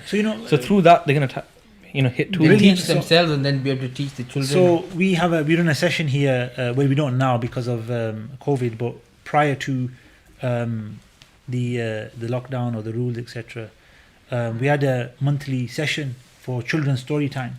So we had a condition though. You got to be there with your child. So you can't drop them off and leave. You got to be there. Then once they were doing the story time, they did the story time. They were told a story. Then they gave them some activities. During the activity time, the parents have to go into the room. Bismillah. And then we do a bit of, how are you doing? How's everything? How's your children? You brought them to the story time. Islamic story. Sometimes non-Islamic story. Just do a little, story, whatever. But then we, educate them. We try and empower them. It's not here we're going to lock you down and no, we want to use that time. And the parents open up. They go, oh yeah, we've got this. What about this? And it becomes a conversation. It's not we blasting them or telling them off. It's a conversation, two-way thing, mutual, friendly, and we found that to be beneficial. So I think we need to do those kind of things because if we engage the parents and we educate them and empower them, the younger people will do well. Where the problem comes, and I think maybe the question from Brother Muhammad Azim is the elder the youth, right? Those post school age of university, college, university, and 20s and mid 20s up to the 30s, where they are independent. You can think for yourself, you can fend for yourself, you can go out and do what you want, you drive, you maybe travel, you don't become distant from your parents, but you do grow more independent, right? So you do see yourself as not needing them as much as when you were 5 and 10. You can't do without them at that age. So you realize you can live without them in that sense, not as they're your parents. You can't live without your parents. Astaghfirullah. We need them from beginning to end, alhamdulillah. But that then means that, okay, what are you going to do with your life? And everyone chooses what they want. Who's there? Well, what you were taught will help you, but really people go out and study this degree or that degree and make this choice and that choice. And, sometimes those choices can lead to problems on the iman, on the emotions, mental health. So many problems. Car crashes. Young people get involved in. Marriages, secret marriages. It's a whole topic for you guys. I'm suggesting the podcast. Next time you're struggling for a topic, that's call me. No problem. We got plenty of topics for the Ihya podcast. MashaAllah, the revival. MashaAllah, we'll revive things. But going back to the question, so when it comes to that time, it's very hard. It's very, very, and that's probably, I think that's what the question is regarding the how do we get to those people, and that really is, maybe the question wants us to open this topic. Do the Imams and the scholars and the teachers go out into the streets and go and engage these people and speak to them and get into their, because they're not going to come to the masjid. And that's the question. They're not in the masjid. They're not coming for Jummah maybe even. Where they might come for Eid. That might be the only time. And that's another thing I would say is that when an imam or a khatib in this particular, which is the imam, he should utilize those holiday Jumas, you know, the Easter, the winter, the Christmas, whatever, where young people may well come to the khutbah because they are not going to school, the holidays, and the Eid khutbahs. Because you take the day off school, you come for Eid. Everyone's going to come. What do you hear on Eid khutbah? Same thing every year. Same thing again and again and again. But you know, that's a time where you could speak to adults as well, by the way, you know, grown men and women, or men mainly, but sometimes women if there's facilities, that you would probably never be able to talk to them or give them an Islamic discourse message. So these are crucial times around the year, maybe in Ramadan, in Milad time, where people will come for that occasion. So we need to really utilize them. But how do we get the youth, the young people that are detached and, you know, distant? I think there's got to be... I mean, you guys are here, mashallah. A lot to the issue. I think it's not always the imam that can go out there. I mean, some imams are good at that and they probably can. Everyone's unique in that sense. Some can engage. Some imams learn Islamic studies and they become chaplains, for instance. And a lot of the chaplaincy work would be that kind of thing. So I think the chaplaincy area, which is more, you know, a job really, but I think those skills they've learned in chaplaincy should be brought into the masjid and brought into the community centers and then taken forward to say, right, you can bring these people in. Youth workers, Muslim youth workers, right? How do you engage those boys, those girls? I know a few brothers who are youth workers and they do a great job.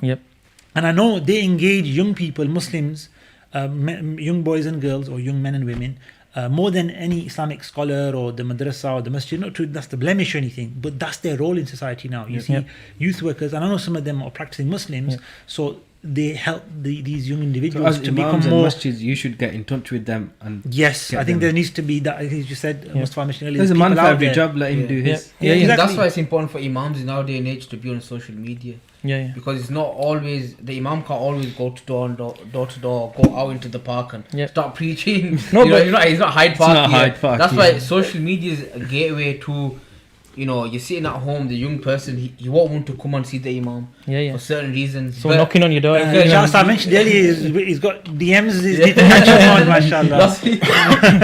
So I think social but media most of these guys are them kind of people. Again, relating to our topic, one of the questions here is, how do you reach out to an imam and how do you know who to follow and who not to follow? That's a big thing. Very hard, in terms of even on social media, in terms of listening. Who do you listen to? Because people listen to who they like, they get interested in the entertainment factor, the jokes, and they don't know their background, they don't know what they're teaching ultimately, because the basics are the same, and everyone can tell you Allah's one, and the Prophet is the final messenger, sallallahu alaihi wasallam, and etc. Well, someone might not teach you that.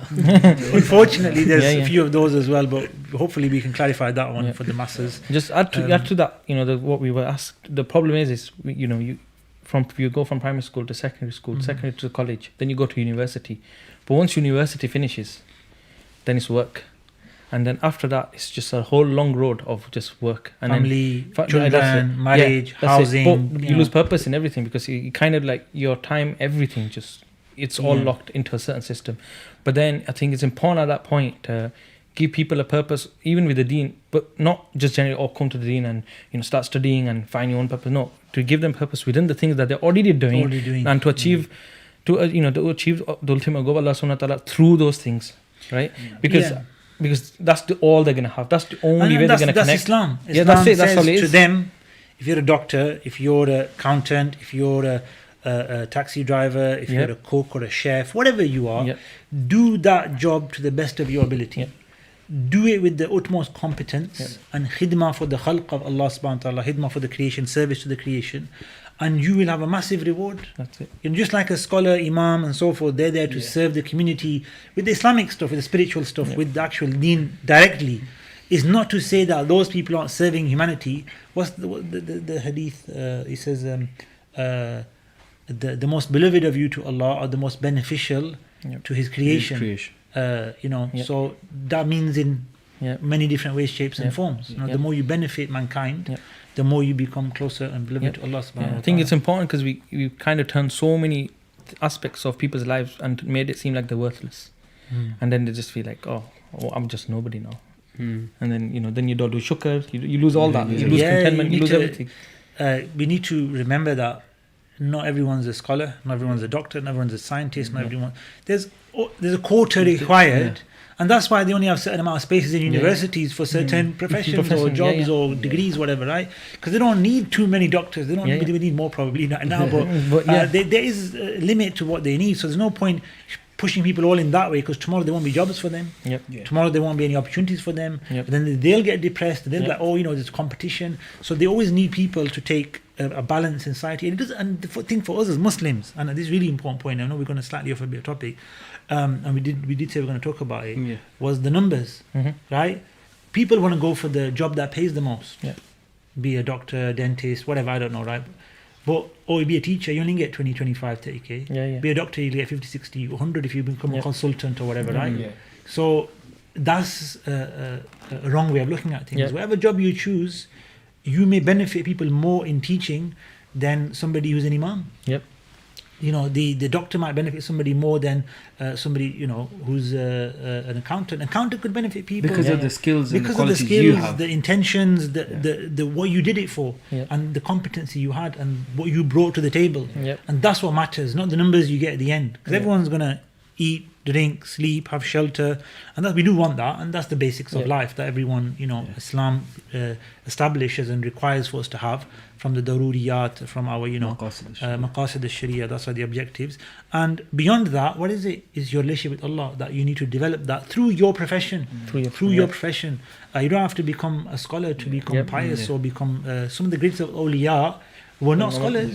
They were just people who were normal in their fields of life, and they became pious. They became, and how many a time, has uncle or auntie or grandma, or granddad passed away, and you hear so many amazing stories about their lives, and you think they were awliya. They were awliya. They were amazing. Awliya meaning they were great saints, friends of Allah subhanahu wa ta'ala, great pious people, but they weren't scholars. They weren't known for the Quran. They weren't known for their teaching of any, they're not imams or this or that. Don't have to be, So this is something important, Mustafa. I think really, really important that we respect and understand everybody is important. Everybody is, whatever you do, as long as it's good, it's valuable to Allah subhanahu wa ta'ala. But going back to Muhammad Azim's question, it's a tough one, and I would say that we need more strategies. We need for the community to get involved, proactive, and for those with the skills to get to the people, to bring them in. So it requires a lot of work. Social media is like Stas said, is a big part of that. That if there are certain influencers, and if you can engage with them, so Imam Saab, Ihya Us Sunnah, they say, right, our Facebook page, our Instagram page is going to reach out to actively following Muslims who actively want to follow that. If they share it with their contacts, fantastic. There's a few more people. But if Ihya Us Sunnah or any other Muslim organization can speak to and work with a few influential, Insta famous, which is fine, that's part of life, we see that today, or just another page that's got a good following, to take the benefit further afield, to reach an audience that won't necessarily be reached through your own page or your own network. I think that's one way of engaging more and more people, bringing them back. There's that occurs, right? Slip it in. It doesn't have to be it's not going to be the main thing. They're going to have 50 posts on something else, and one post will be a bit Islamic one day, and they'll be like, they'll see it. They might have an impact on their mind. Might be something they remember or that lingers in their mind. So there's different strategies we could use, but it's a hard one because of what Mustafa said. People are totally different today to what they were in the past. I mean, I mentioned youth work. That hardly exists now. When we were young, I remember the youth club, the youth workers, it was booming. We were so lucky. We had an 8% slash, I'm sure, at one point, wasn't it? There was funding, there was so much funding's gone, and there's lack of facilities now, and where all the playgrounds and football spaces and cricket spaces gone, everyone's in. But the reality is, you've seen like so many masjids being built, and the kind of things they've spent money on, and if you really look at it, you kind of think there is money for these things, but it's not. When you build a masjid, so the solution Mustafa saying, everyone, is the masjid should employ a community youth worker, and invest in that. And give him facilities to. This is your next topic, by the way. To the masjid space. You're doing it, and that, and I think that is what's happening with the community hubs. I think that's happening with I've seen several of them around the UK, and myself, I'm heavily involved in one. Is that there's no competition with the masjids. The masjid is a place of worship. We go there ourselves. We don't go away from them. But I think that we've seen that there has to be a different style of engagement, and even saying come to prayer, it's not appealing anymore. Yeah. And normally you would say that, let's go and pray together, right? I remember when we were outside the masjid once in Sheffield, where I'm from, and one of the namazis, as we were going in, he said to some lads, he said, come to the masjid, namaz pari jo, like, come in. They weren't going to pray, they were just walking past. But he called them to the namaz. You know what they said? Said, oh, wuzu koni. Yeah, I haven't got my wuzu. He goes, oh, we can do wuzu inside. He goes, oh, kapre ne paake, Right, so they were just looking for excuses. They just ran off, like, basically, just walked off. So I think that's a universal excuse. Universal, but the thing is, it doesn't work. Now, if you said to them, come and have pizza inside, they're like, oh, pizza's inside. So then the pizza kaikina, right? Yeah. And people think, oh no, you're not taking them to the prayer, you're taking them to pizza, and that's wrong. And no. It's a means. Yeah. Exactly. It's a strategy, right? Yes, they will not come for the prayer, and that's not sincerity, and that's not what you want. When they come in and they see the prayer and they take part in it once. Yeah. Don't know. Yeah. Hopefully tomorrow they'll come for it because they want to come for it. They'll know what prayer is in the masjid. They've experienced it. It's not this secretive place. They've never been inside. They're worried about who's gonna jump on them and make them the imam or something. They don't know what's inside. Some of them are so detached. They don't have a clue what's going on. Like if you go back to 10 years, we used to get the beats in the masjid and stuff. Yeah. So many like adults who are like 25, 30, they're scarred from masjids. As in like they're actually emotionally. That's right, yeah. I've met several people like Mufti that. Mufti few people have come and said, Mufti, I'm scared to come to the masjid because I got beaten up as it. So then they think the same thing is going to happen to their child. Yeah. If we change that mindset, as in no, the masjids have changed now. It's different now. The masjids have changed. Yeah, definitely, big time. Like I don't think any masjid that in the last few years I haven't had anyone that does that kind of thing. Unfortunately, there's programs released that show otherwise. They're all old programs. Hopefully, there's no new ones coming out. But you don't know what's happening undercover these days. People recording. But I'm sure you saw that program was on Channel 4. Dispatches, or was it something like that a long time ago, maybe 10 years ago. But you look at me like there was a few Bradford Messiah. I won't comment after that, but. It does happen, and it's being phased out a lot. I agree with you. I think it's minimal now. It's very, very minimal, and inshallah, at some point, it'll be gone, which is what we need, because we don't want people to have this hatred towards the masjid because of a bad experience. And the only way we're going to get rid of that is by doing all this extra stuff. Exactly. You can't just keep masjid as plain and just be like, just come. It's fine. It's a good question by Muhammad Azim. It's opened up a lot. Allah bless him for his question. The next question was, we'll finish on this as well. It's been more than 1.5 hours. MashaAllah. Our viewers are enjoying it, so mashallah. We could, to be honest, we could carry on all day. Again, going back to that question, it's very important. How do you find the right scholar? And this is from a layman's perspective. How do you find the right scholar? We'll start from scholars, then it's teacher. How do you find the teacher, scholar, etc. Who to follow? There's so many. What's the criteria? Talks on YouTube. There's so many posts on Instagram. There's so many likes and clicks and popularity. Where do you start? Ustaz Sahab, I need you to advise me. Honestly, I'll be honest, I don't know. But I would say make dua. If you sincerely Allah will for the truth, give you guidance. Turn to Allah to guide you to the right scholars, the right people, and make dua from the bottom of your heart. I trust that if you do that, whoever you are, Allah will take you to the right people. If you're sincere in your quest for the truth to Allah, and you ask with sincerity, there's no particular criteria or strategy. Allah will take you to the right people. But with people like yourself, Ustaz, who are more into and you're aware of the things that are out there, maybe you could answer this one a bit better than myself. From what I would say is that generally when you go to try and find a teacher for yourself, don't go towards the celebrity Shaykh, because you got to understand he's a celebrity because he's always out, he's delivering talks, he's doing speeches, he's never inside teaching. That's one of the reasons why he's a celebrity, because he's never in the madrasa teaching. So for example, go to your local Imam, discuss with him what exactly you're wanting to take from seeking knowledge. If it's just your fard ulum, then you can do that. If not, if you want to study higher, he may be able to guide you to someone who can do that. But then the question comes down to, in terms of how do you know if your local Imam is the right mosque to go to, or if he's the right person to guide you? So I think that's another topic. That's another topic, but a good point Brother Tanveer mentioned when we were coming is this: go to your local scholar thing. we all recommend that. We all say that. It's the easiest way out, isn't it? It's an easy way, honestly. Yeah. Loads of times people say, "Oh, my." Who do you follow for the Ramadan? Your local masjid. Your local- who do you Local masjid. Oh, I've got about 3. There's which one do I go? Some Not people even they've in got that sense, yeah. in a different sense. In like, for example, these people they text on Instagram saying, "I'm having problems. My dad's not letting me marry this person, or this is happening, that's happening. Shaykh, can you help me?" I go, "Bro, I'm on Instagram. I'm not here to do that. Go to your local scholar." Just a disclaimer, by the way, right?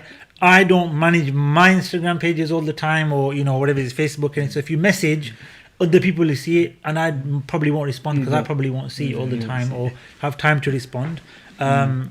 Message Shasab. I'll forward you on to your local scholar. That's it. Yeah. So All that's the what way we in do. Manchester, We yeah.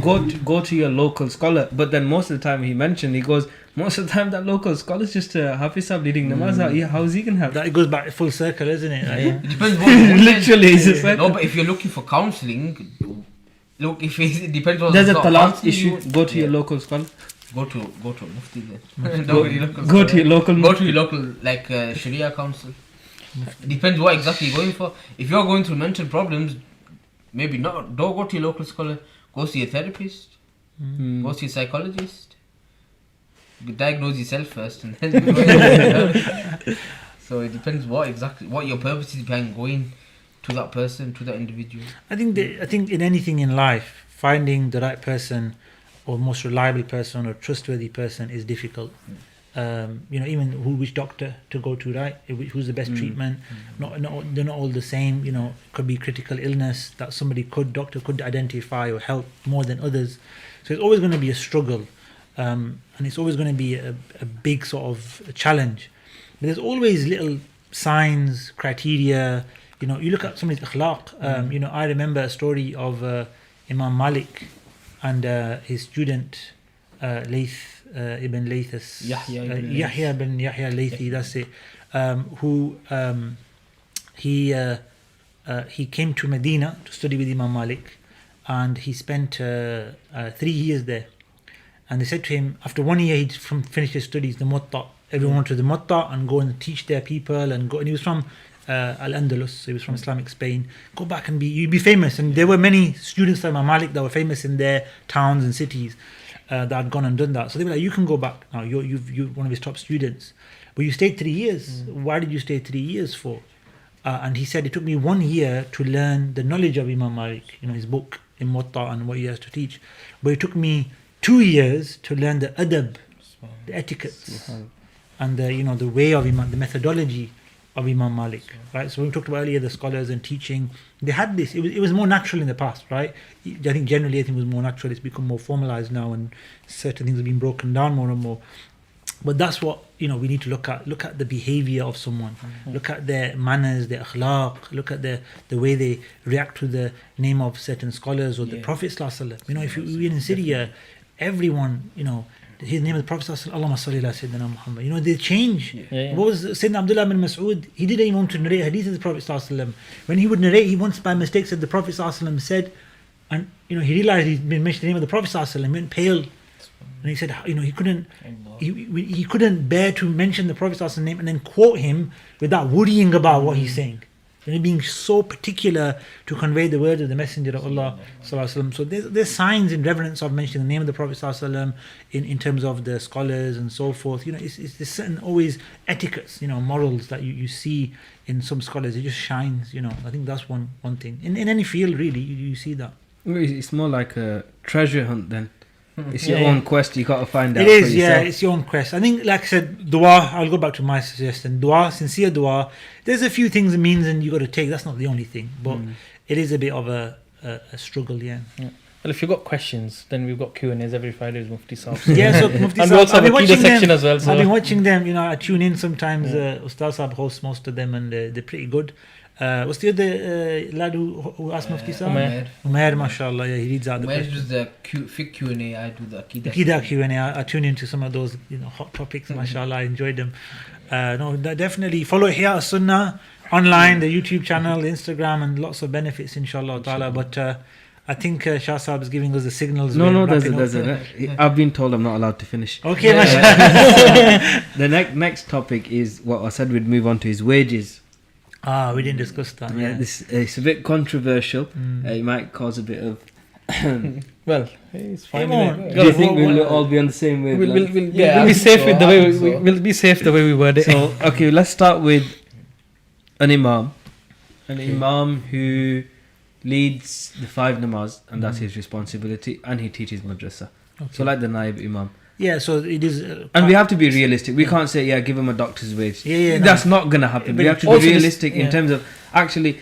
This might not even benefit anyone. No, maybe no committee guy is even watching, but it's something for the public to know themselves. Because if the public know, they can then they go can and make help the and difference support that and make a difference. And also one more thing, sorry, before Go you ahead, answer it, it's that adding the thing of, he covers your bills, he covers your, that's it. That's what they say. As long as it covers their needs, that's all they need. But that's I don't think that's how it should be. No. First of all, I've done a bit of research, not for this podcast, but generally in this topic.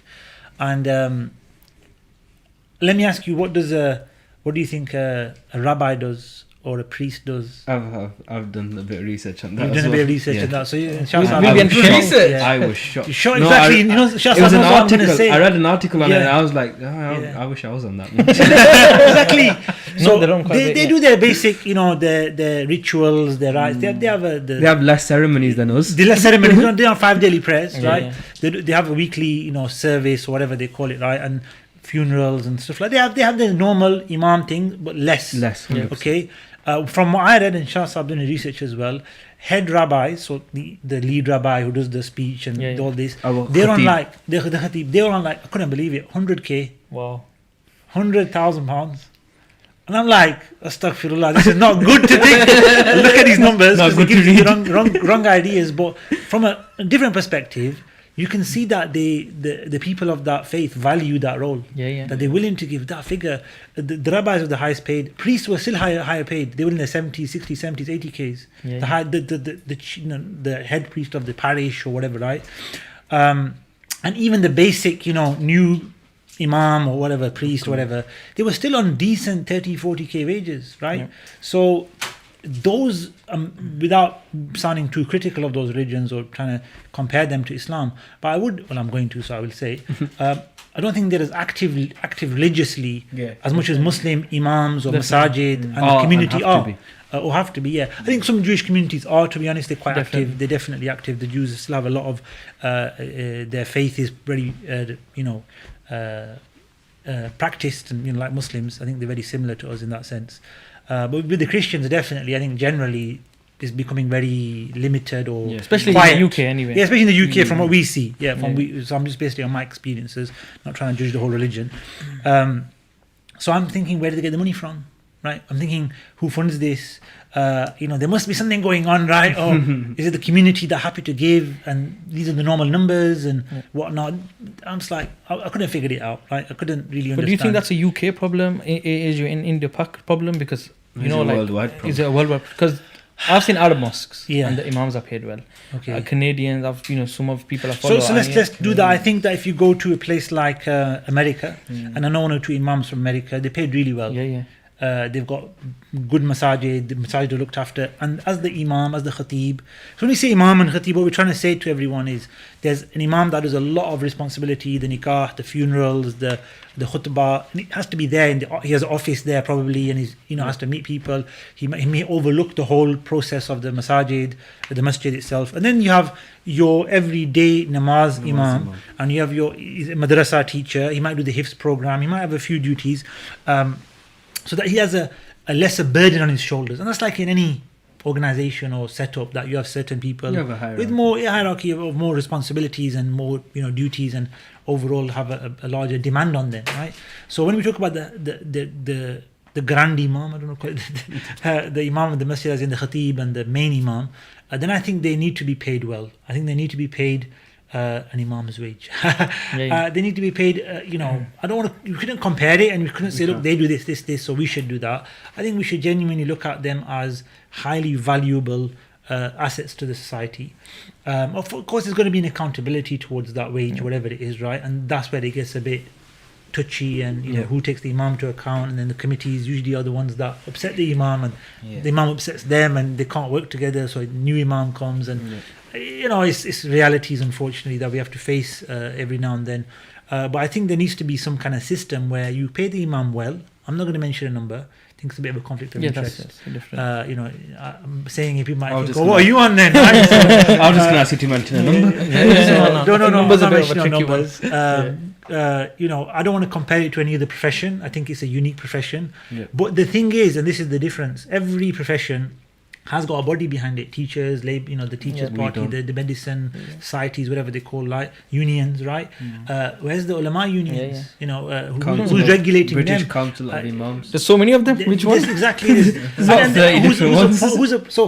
An imam could say, who's appointed him over me or them over me, right? They're not official bodies. They are trying, and it's good that if we can all come together and do something. But at the end of the day, no one's obliged or required. And if you're not in that union or with that particular organization, then there might be detriments, which there are if you're not in teachers' union.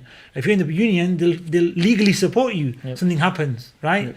But if you're not, then you're by yourself. So the teacher's like, I'll pay that monthly fee. If anything happens, the teachers get sacked or this or that, there's strikes, I'll get paid, I'll get this, I'll get that. So there's a support network for teachers, without a doubt, right? And for other people as well, other professions, right? Yep.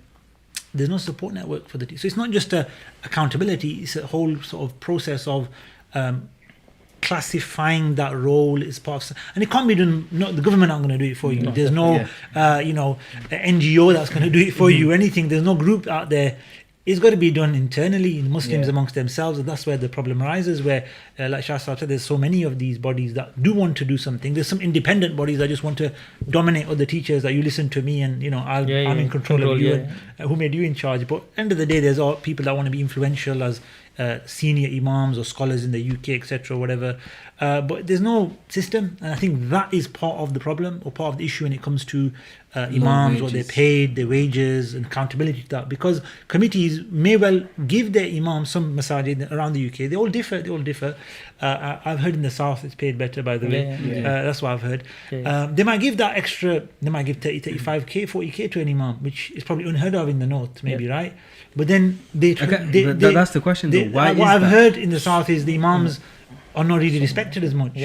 And they held to more accountability, or more, they're a bit more treated a bit more harsh is a strong word, but a bit more sort of like employees, exactly. And nobody wants to be called an employee. Even if you're an employee, fine. But you want to be called a member of the team, a staff member, management. Give them a nice way of saying you're employed here, by the way, right? Because you got to say that sometimes, but in a nice way. Like we said earlier, there's a way of doing things, and I think that is where we don't have a setup, and it just goes down to that masjid. So some masjids get it right, they get it really well, they got a good imam, they pay him well, he's happy, they give housing, some masajid, they give a good wage with housing, and imams who've got them job, they don't want to leave. I know the imams have got those jobs or those roles, right? And they're happy because they're supporting the community, they're actually doing benefit, and because they're happy, they're actually doing more benefit, I'd say. Because as much as you should say, they should do it for the sake of Allah. This is one you've heard, right? It doesn't matter, get what they pay, they should do it for the sake of Allah. They imams, they got to do it for the sake of Allah. Okay, the doctors, just give them, £10 an hour, they should do it for the sake of Allah. Because we said earlier, you in your doctor, your accountant, you can be a wali of Allah and be sincere and great, right? So the imam's the same position. He's doing a role in society that still needs to put food on the table. Still needs to be sincere in that way, competent, and should be looked after. And like I said, there's no definition or parameters that have been given to us by anyone. There is an authority that can do that with medicine, whatever the NHS, the system is there. That's it. A nurse gets this, junior doctor, senior doctor, consultant. It's all pretty much defined. There's it's more there. of a negotiation. Who's better at negotiating the wage? It's hit and miss. It's treasure hunt, like you said. And often you can get slashed. That's it. Whenever. Exactly. There's no contracts in place for imams. And then all of a sudden there's a big kickoff, or we need a contract in place, or there's tribunals. I've known imams to go to tribunals with the masajid, and that costs the masjid, because they don't, the trustees or the committee members don't pay from their pockets for tribunals. They have to use the masjid money to pay off the imam or this or that. And usually in most of the cases I've known about, they actually pay the imam because they wronged him because they didn't have the paperwork in place. So they are guilty to a certain extent, and just costs more money. And then you think the Imam just took the masjid's money, basically. The Imam fought for his right. Exactly. How do you look at these things? And it's a very, like you said, sensitive topic, and there's lots of things that go on in this area. But we need some kind of regulations in place where everybody has to abide by and sign up to. Otherwise, you can't be a masjid in a committee, and you can't employ an Imam, and you can't be an Imam unless you follow this at least some parameters, which I don't know how. I'm not a politician or legislator. But then that would be a more national solution. And like I said, nobody's going to come in from a governmental or local council level even to do that, because they leave the religions to themselves. As long as you're not causing harm to the side, doing illegal, just do what you want. It's religion. Practice your faith, your worship, and that's where. In a Muslim country, we don't have these issues. In countries where Islam, we may not agree with the wages still, but there is defined. When I was in Damascus, the government, the Wazarat al-Awqaf, the Ministry of Religious Endowments, paid the khatib of the masjid, the imam of the masjid, the caretaker of the masjid. It was all done through a system. Government system, because it's a Muslim country, they've got a system for them, and they appointed the khatib. So who appoints the khatib in the masjid? It wasn't a committee at the masjid. It was a rota they had. They were qualified scholars that were put on the list, and then they were given a role, and they were given the Friday speech, or they were given classes in the masjid. It was all done officially. It wasn't just random. But that's the system that we don't have here. So it's hard to give numbers or parameters or whatever. But it's something that needs looking at a large level. Maybe some public consultations. I don't know how to start it off. Umar might know. We'll put what should we do? We'll put an Instagram question that whoever can answer it. Put an Instagram poll or question out. Say, look, how can we help the masjids and imams and set up a more official, formal, professional process of employment and then accountability, and then, because for me that will bring the most benefit to the community. That's the goal. It's not necessarily the numbers or the rules and regulations. It's if we can do this where imams feel respected, empowered, and their rights and they're looked after, and they can then go on to crack on with the work and serve the community, and the masjid and whoever's behind is doing and is comfortable with the whole setup and feels it's the right way of doing things. You've got a good combination there, and then the community benefits. So the community to help us help everyone to figure that out. So I think there's a point of that. A lot of time you get young imams now, and the problem they have is they go into a masjid and they just think they can change everything. And you've had these elders who have run a masjid for 20, 30 that generation years. clash now. Now, I understand why the young person wants to do what they want, but I think it's also important to understand that these guys built this masjid from the bottom. They did all the hard work.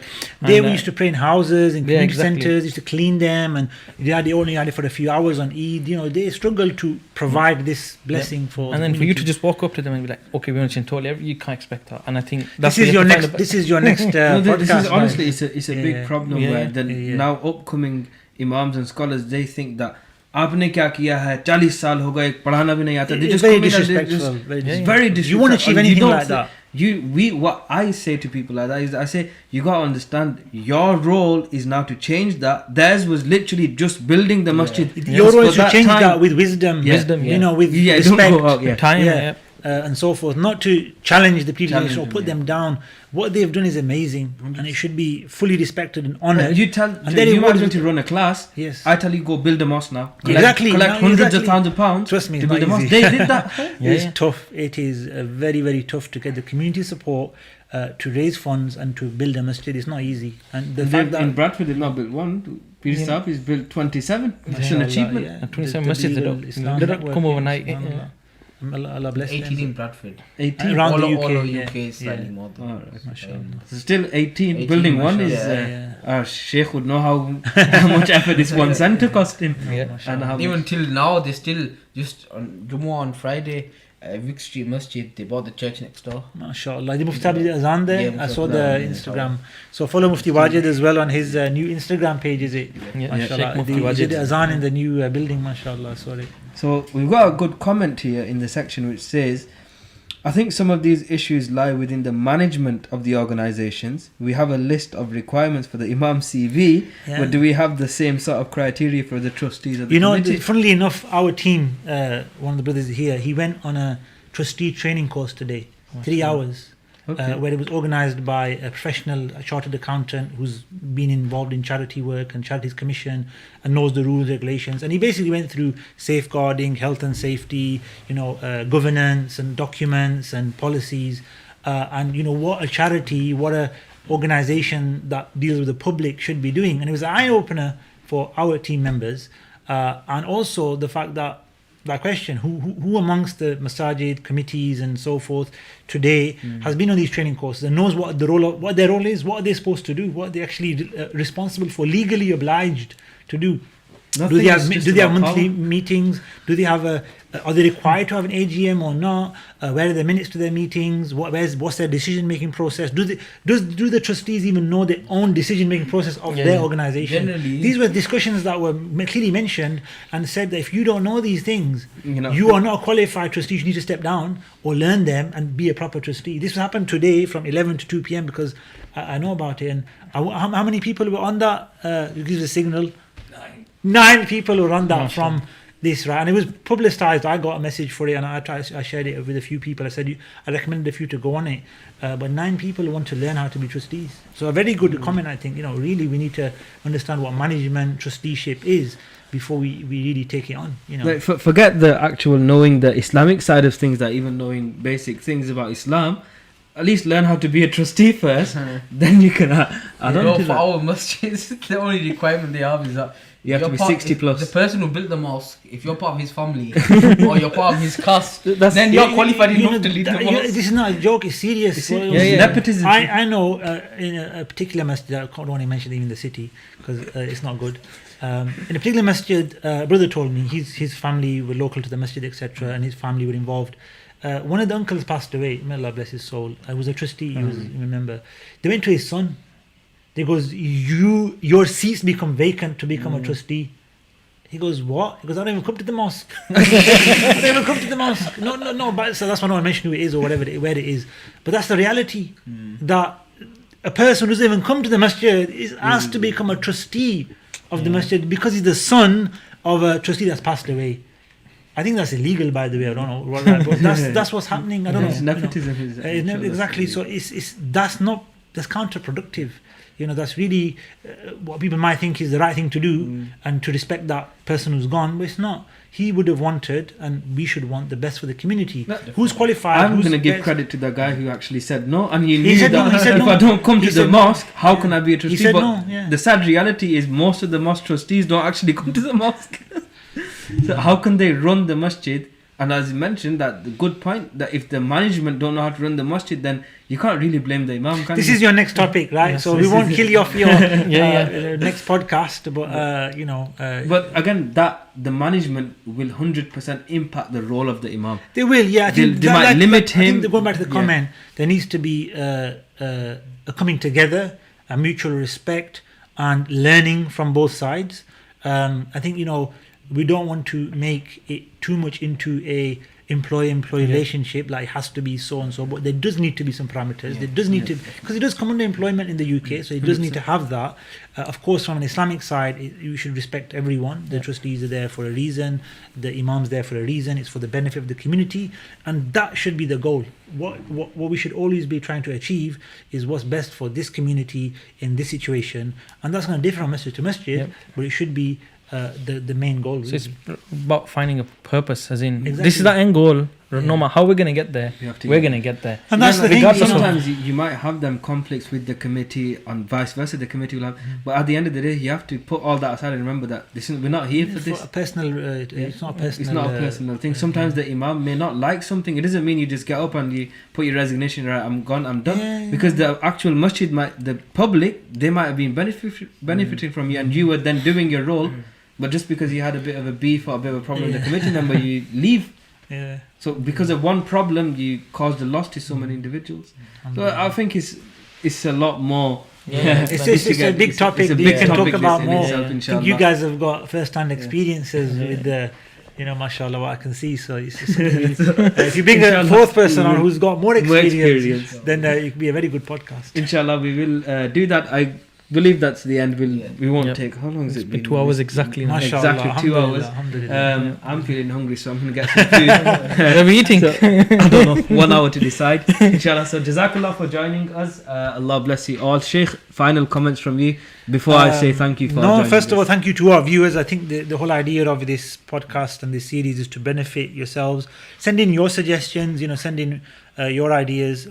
What I would say is share with others so they can benefit from such discussions, and take this home, take this to your family, to your community, and if there's any benefit, share that, talk about it, because I didn't do this, and I said it earlier, didn't I? I said when I was doing the khutbah, our teachers were training us, you've got to benefit. You're not standing there to show off. This is not a show. It's not an entertainment.